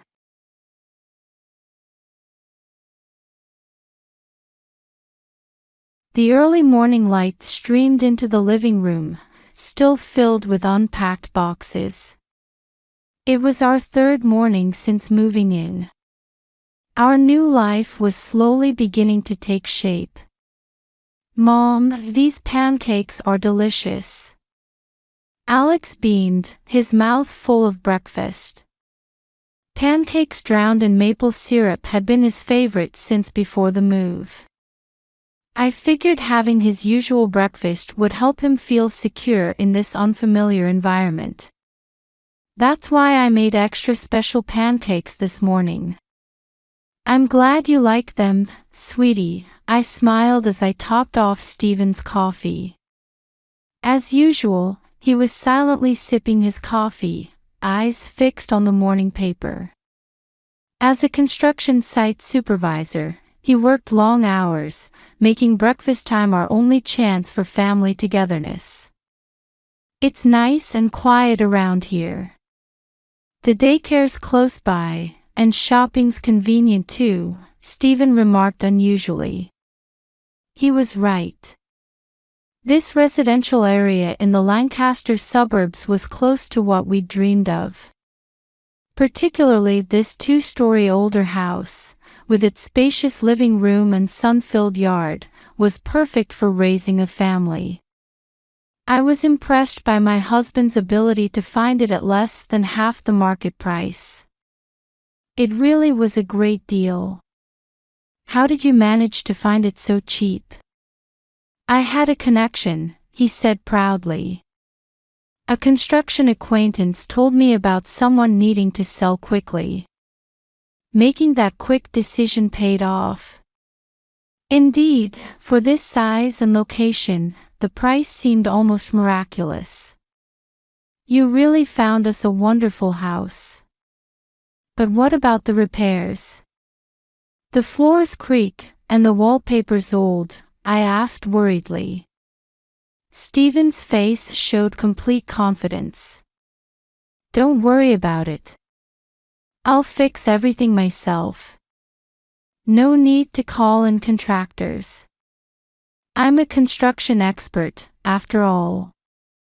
Though something felt off about his words, I nodded silently. I understood he took pride in his work.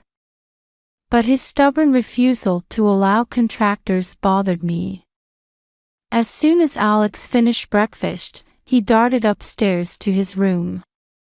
Looking up from the first floor, I could see him rummaging through cardboard boxes at the top of the stairs. Watching my son trying to adapt to his new environment gave me a sense of relief. Stephen left early for work, saying he'd use the basement as his workspace. As I watched his car disappear through the window, I felt an inexplicable tightness in my chest. This new life in our new home was certainly the beginning of a new chapter for our family. But something felt off.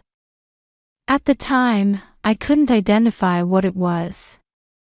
A week after moving in, just as we were getting used to our new life, I was organizing the remaining boxes in the living room one soft spring afternoon. Life in the new house seemed to be going smoothly. Mornings meant taking Alex to daycare, spending the morning shopping at the nearby supermarket, and afternoons dedicated to unpacking. Though my husband was working later nights, I believed it was for the house repairs. A few unopened boxes remained in the corner of the living room. As I opened a box labeled "Living Room Books" in black marker, I was considering where to place the bookshelf. Alex had just returned from school and was playing with his new toy car while enjoying his cookie snack. Gentle spring sunlight streamed through the windows, casting soft shadows on the old wallpaper. It was an ordinary afternoon moment. "Mom, there's a girl crying," Alex suddenly said. I stopped what I was doing and turned toward my son. "A girl? Where?" "Right here," Alex pointed to the living room wall without hesitation. His gesture was strangely natural. I caught my breath for a moment. "Alex, which girl are you talking about?" "I don't know. But she's crying." My son answered matter-of-factly and went back to playing with his toys. I figured it was just one of those imaginative things children say and didn't think much of it at the time. However, that incident wasn't just a coincidence. The next day, and the day after that, Alex would say the same thing around 3 p.m. "The girl is crying." Each time pointing to the same wall. At first, I thought he might have created an imaginary friend. But Alex's behavior was slightly different. He didn't seem scared at all, just stating "she's crying" as if reporting a fact. He played energetically during the day, and nothing seemed different at daycare. Though at night, he would sometimes stare intently at that wall. Then I started noticing sounds at night. At first, I thought it was just the old house settling.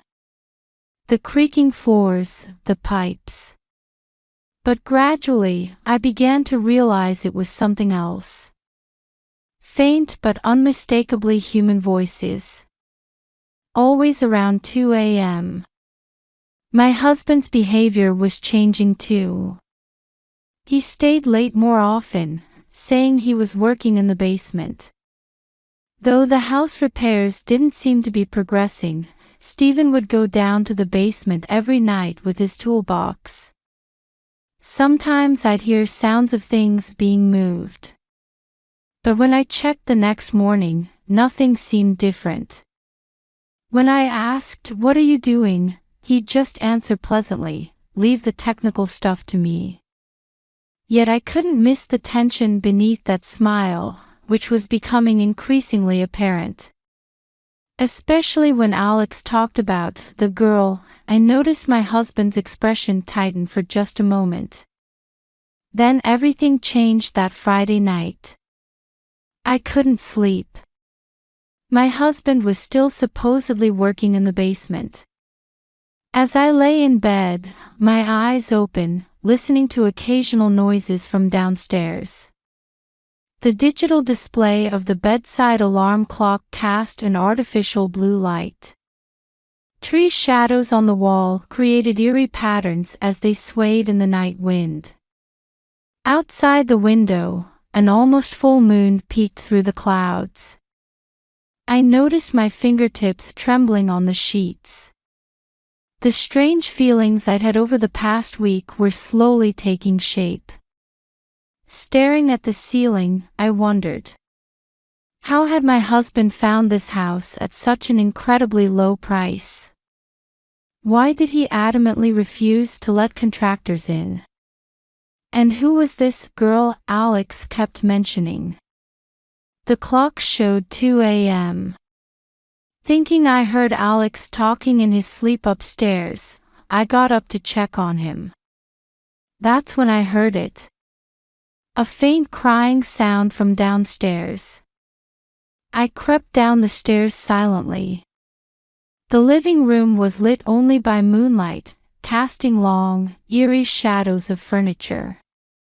I stopped in front of that wall, the one Alex always pointed to. My heart began racing. If I listened carefully, I could definitely hear it. Faint, but unmistakably human. Like a small child crying. Fearfully, I pressed my ear against the wall. The cold touch of the old wallpaper against my cheek, a slight dusty smell in my nose. And from beyond, I clearly heard crying. A small child's trembling sobs. My spine froze. Something was wrong. Something was hidden in this house. The moment I had that intuition, suddenly, I sensed someone behind me. Before I could turn around, I was forcefully pushed against the wall. "What are you doing?" My husband's angry voice rang in my ear. When I turned around, I saw Stephen's face contorted in a way I'd never seen before. His eyes seemed to glow red in the moonlight. The hands that should have been holding tools roughly grabbed my shoulders, pinning me to the wall. "Stephen, stop." My voice was hoarse, like a weak scream.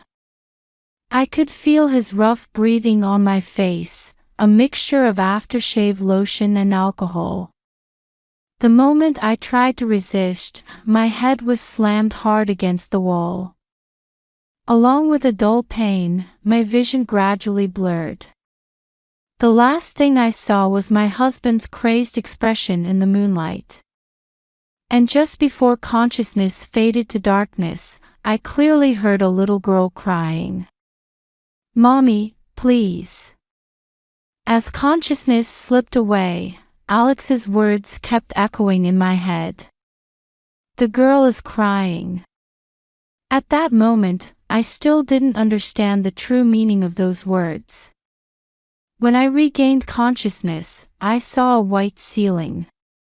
The smell of disinfectant stung my nose. Along with a splitting headache, I gradually became aware of my surroundings. A hospital bed. And 4 line extending from my arm. Outside the window, it was already bright with morning sunlight. "You're awake," a female doctor in a white coat gently spoke to me. It was Dr. Jane Foster. "You're at Lancaster General Hospital. You were brought in by ambulance after falling down the stairs." Those words brought back fragments of last night's events. The crying from the wall. And my husband's crazed expression. But the stairs. I was certainly in the living room. When I tried to move my head, sharp pain shot through it. My memories were confused. Did I really fall down the stairs? The clock in the hospital room showed 10 a.m. Staring at the white ceiling, I desperately tried to organize my memories of last night. The crying I definitely heard from the living room wall. And my husband appearing behind me. The memories after that were fragmented. I couldn't distinguish what was real and what was a dream. Only the pain in my body clearly told me this was no accident. "Your husband called the ambulance. He said you fell down the second-floor stairs." There was a slight hint of doubt in Dr. Foster's voice. Just then, a young nurse entered the room. Doctor, the patient's family is here for visiting. Yes, but before that. Dr. Foster exchanged glances with the nurse, who nodded understandingly and left the room. In the hallway, another nurse could be seen waiting with documents in hand. This was clearly a prepared response. The doctor approached my bedside and picked up my chart.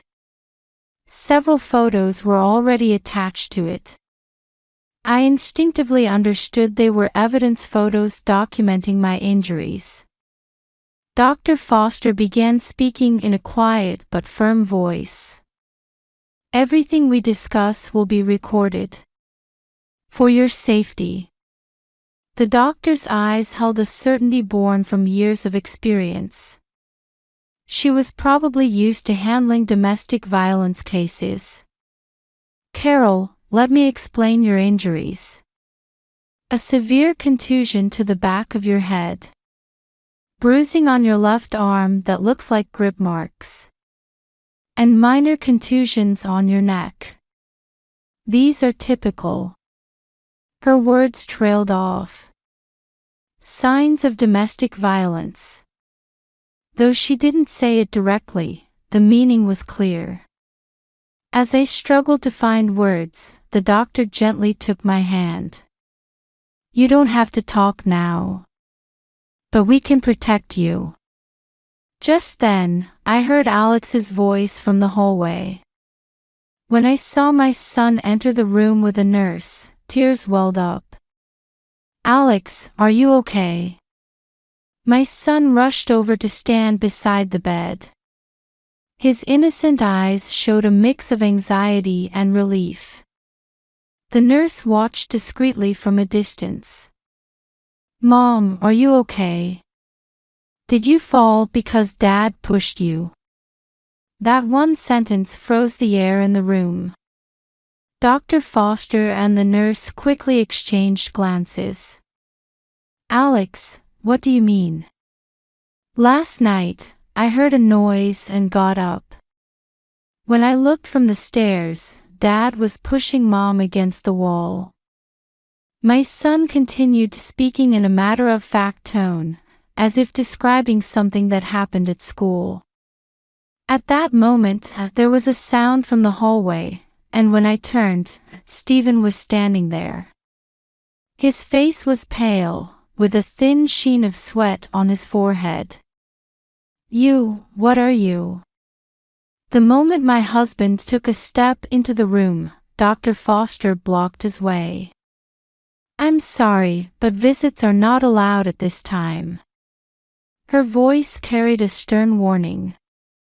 The nurse quickly gathered Alex close and led him to another room. From there, events moved rapidly. The police were called, and an investigation team led by Detective Mary Wilson arrived at the hospital. Detective Wilson was a woman in her mid-40s, gentle in manner but with sharp eyes. Take your time to collect your thoughts, Carol. There's no rush. Those words were so comforting. My anxiety and confusion about police involvement gradually eased with her calm demeanor. Next, Dr. Sarah Cohen, a child psychologist, was called in. A middle-aged woman with a warm expression, Alex seemed to take to her immediately despite it being their first meeting. Alex, do you remember when your mother fell? Yes. Dad was angry and pushed Mom. Where did you see this from? From the top of the stairs. When I said the girl was crying, Dad got angry. Alex's testimony was surprisingly consistent. No childlike embellishment or exaggeration. He was simply stating what he had witnessed. Dr. Cohen took occasional notes while listening intently to Alex's words. Children this age tell things exactly as they see them, the expert testified. There's very little room for fabrication or embellishment. Things progressed in an unexpected direction. Based on Alex's testimony, a search warrant was issued for the house. Construction experts were called in, and a wall inspection was ordered. My husband's reaction to this news told everything. Wait. There's no need for that. The structural issues. Police officers restrained my husband as he desperately protested. His face showed a panic I'd never seen before. The careful facade he'd built as a construction expert was about to be exposed.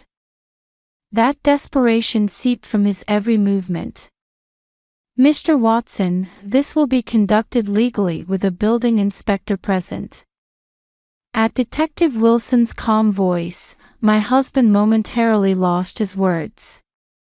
Meanwhile, word came that vehicles carrying the technical team were heading to our house.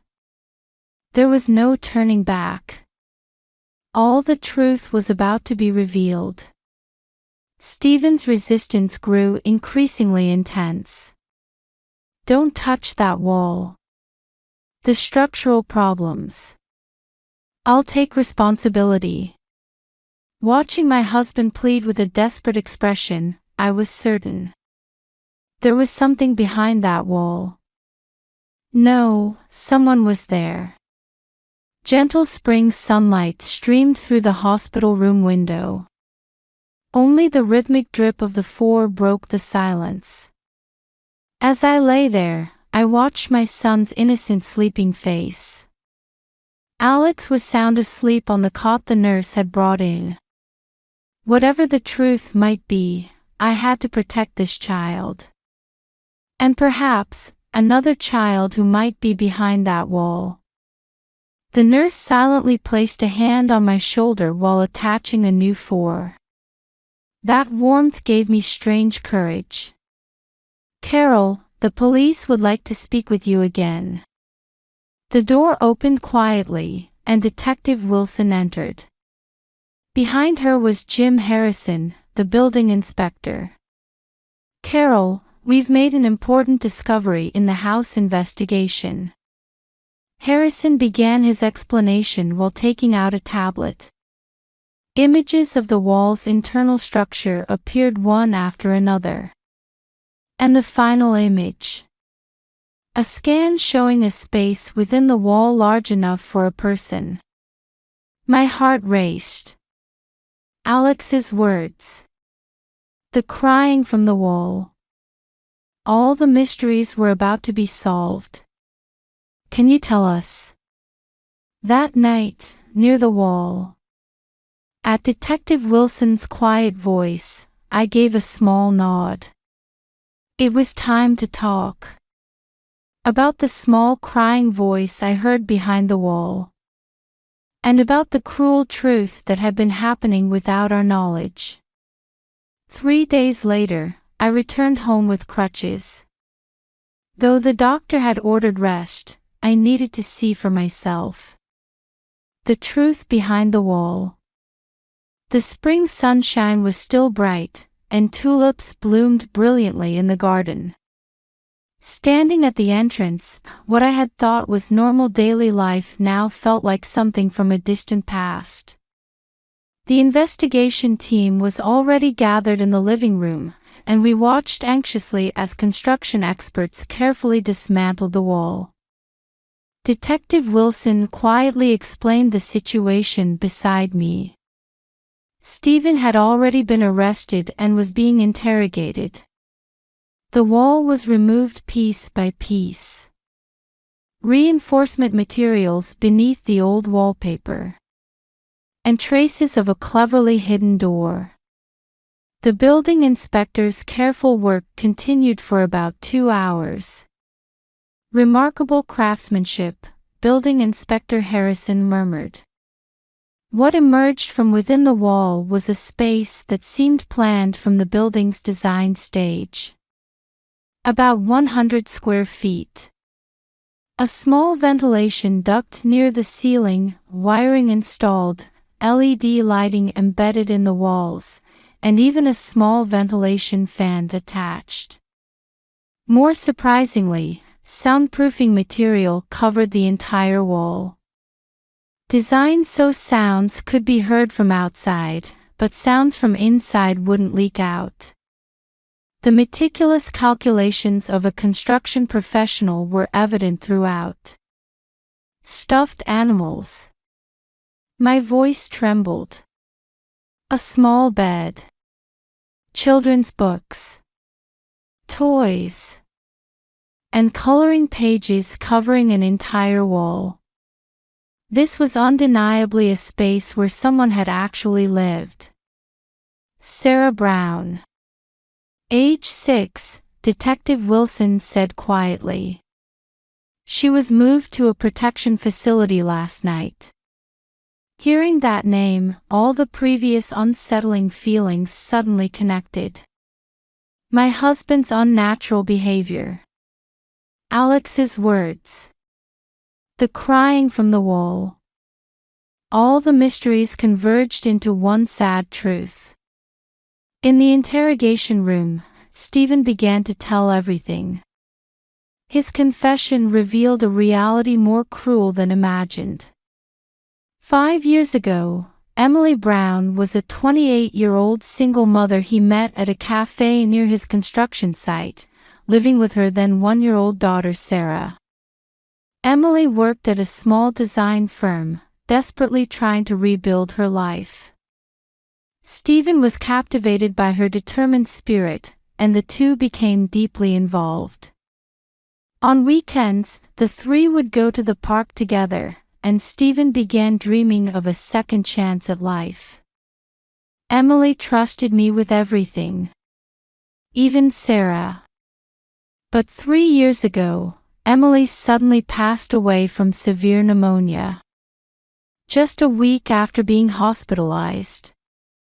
Sarah, who had no relatives, was supposed to be taken to a facility. That's when a twisted determination took root in Stephen's mind. I couldn't abandon that child. I had a promise with Emily. That's what Stephen's confession statement read. Using his construction expertise, he designed a perfect hidden room. He bought an old house at half the market price, renovated it, and continued to shelter Sarah. Every night, pretending to go to the basement, he secretly took care of her.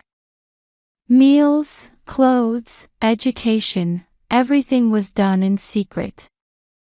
At first, I thought it would be temporary. But guilt and obsession. Perhaps he was trying to atone for his sins by continuing to hide his lover's child. However, that twisted love had warped a young child's life.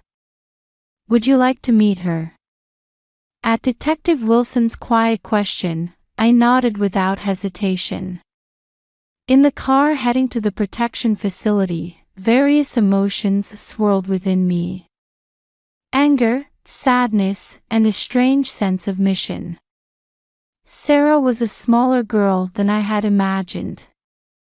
Long black hair, and innocent eyes somehow similar to Alex's.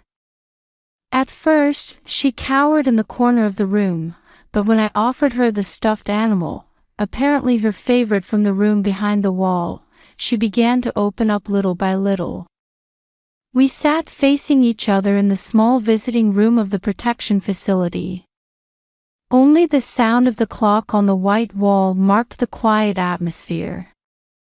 Sarah would occasionally look up at me anxiously, then look down. In those gestures, I felt the deep scars left by 3 years of confinement. Are you Alex's mom? Sarah asked in a small voice. There was a slight hope mixed in her tone. Yes. You knew that. I could hear Alex's voice. His playing voice. He always talked about school and his friends. Those words squeezed my heart. The days she spent listening to my son's voice from behind the wall. Sarah's loneliness must have been beyond imagination. The reality of being confined in a small space while hearing the cheerful voices of children her age. Classes. Papa taught me. He brought me books too. But Sarah's words caught in her throat. I found myself clutching her small hand. The warmth of a living hand. Who could compensate for this child's lost 3 years? And the next day, when I brought Alex, what happened would significantly change my life. Alex ran to Sarah as naturally as if meeting a longtime friend. Sarah, though slightly hesitant, showed a faint smile. The two quickly bonded like real siblings. Mom, can Sarah come home with us? My son's innocent words cemented my decision. Alex and Sarah were already showing close companionship in the facility's small playground. Sarah had forgotten her initial tension and was building a house with blocks alongside Alex. Seeing her occasional smiles, I saw hope. This wall was next to my room. Yes, I know. I could hear it every day. Then come to my real room next time. I have lots of toys. Listening to their conversation, various emotions churned within me. Anger at my husband, sadness at being betrayed. But simultaneously, a strong sense of mission to protect these innocent children. And strangely, I noticed a natural affection for Sarah growing within me. Certainly, the path ahead wouldn't be smooth. Foster parent application, trials, and above all, healing Sarah's emotional wounds. But I wanted these children to be happy. To live bright futures as normal children.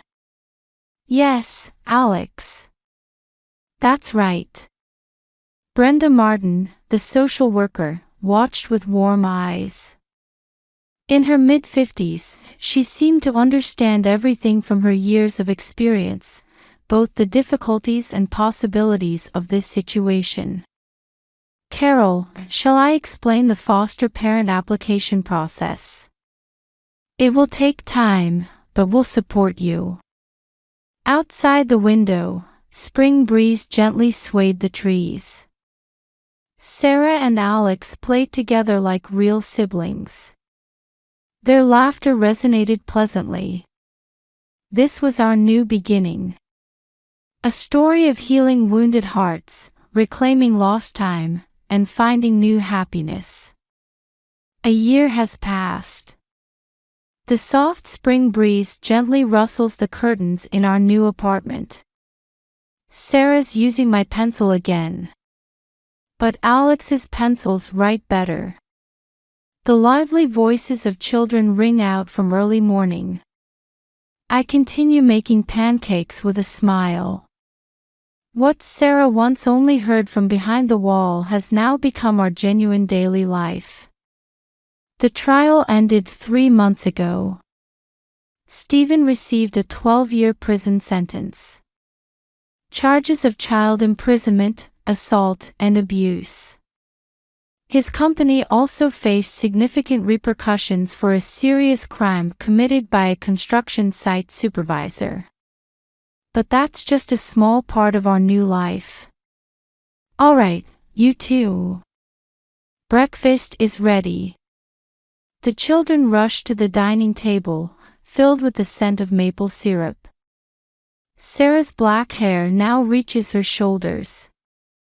Weekly counseling has become just another part of our routine. Can I go to Jessica's house after school today? Sarah mentions her friend's name without hesitation. Even now, such ordinary scenes make my heart warm. With support from the local community, she has gradually but surely regained a normal life. After officially gaining custody, I returned to work as a kindergarten teacher. The principal welcomed me back warmly, even arranging a flexible work schedule to accommodate our needs. Mom, help me with my art homework. Of course. Alex, want to join us? Yes. Sarah's better at it. The two naturally lean on and support each other. Blood ties don't matter. The children have taught me that heart connections are far more important. This weekend, there's a barbecue party at the nearby park. An event organized by the church community. The children are already excited, discussing what snacks to bring. Mom, let's make chocolate cookies. Sure. Will you both help? Standing in the kitchen, I look out the window. The spring sunlight is as bright as last year. But we, who receive that light, are definitely moving forward. The calendar is filled with upcoming events. Sarah's lessons, Alex's field trip, weekend church activities. An ordinary family's ordinary daily life. But for us, these are precious, miracle-like days. We can't recover the time lost behind the wall. But the time ahead is in our hands. Let's fill that time with smiles. Mom, today's going to be a wonderful day, Sarah said with an innocent smile after finishing breakfast. I nodded firmly at those words. Yes, it will be. And tomorrow will be too, and the day after that. Our new story has only just begun. In the warm morning light, our new family story continues to be woven, quietly but surely.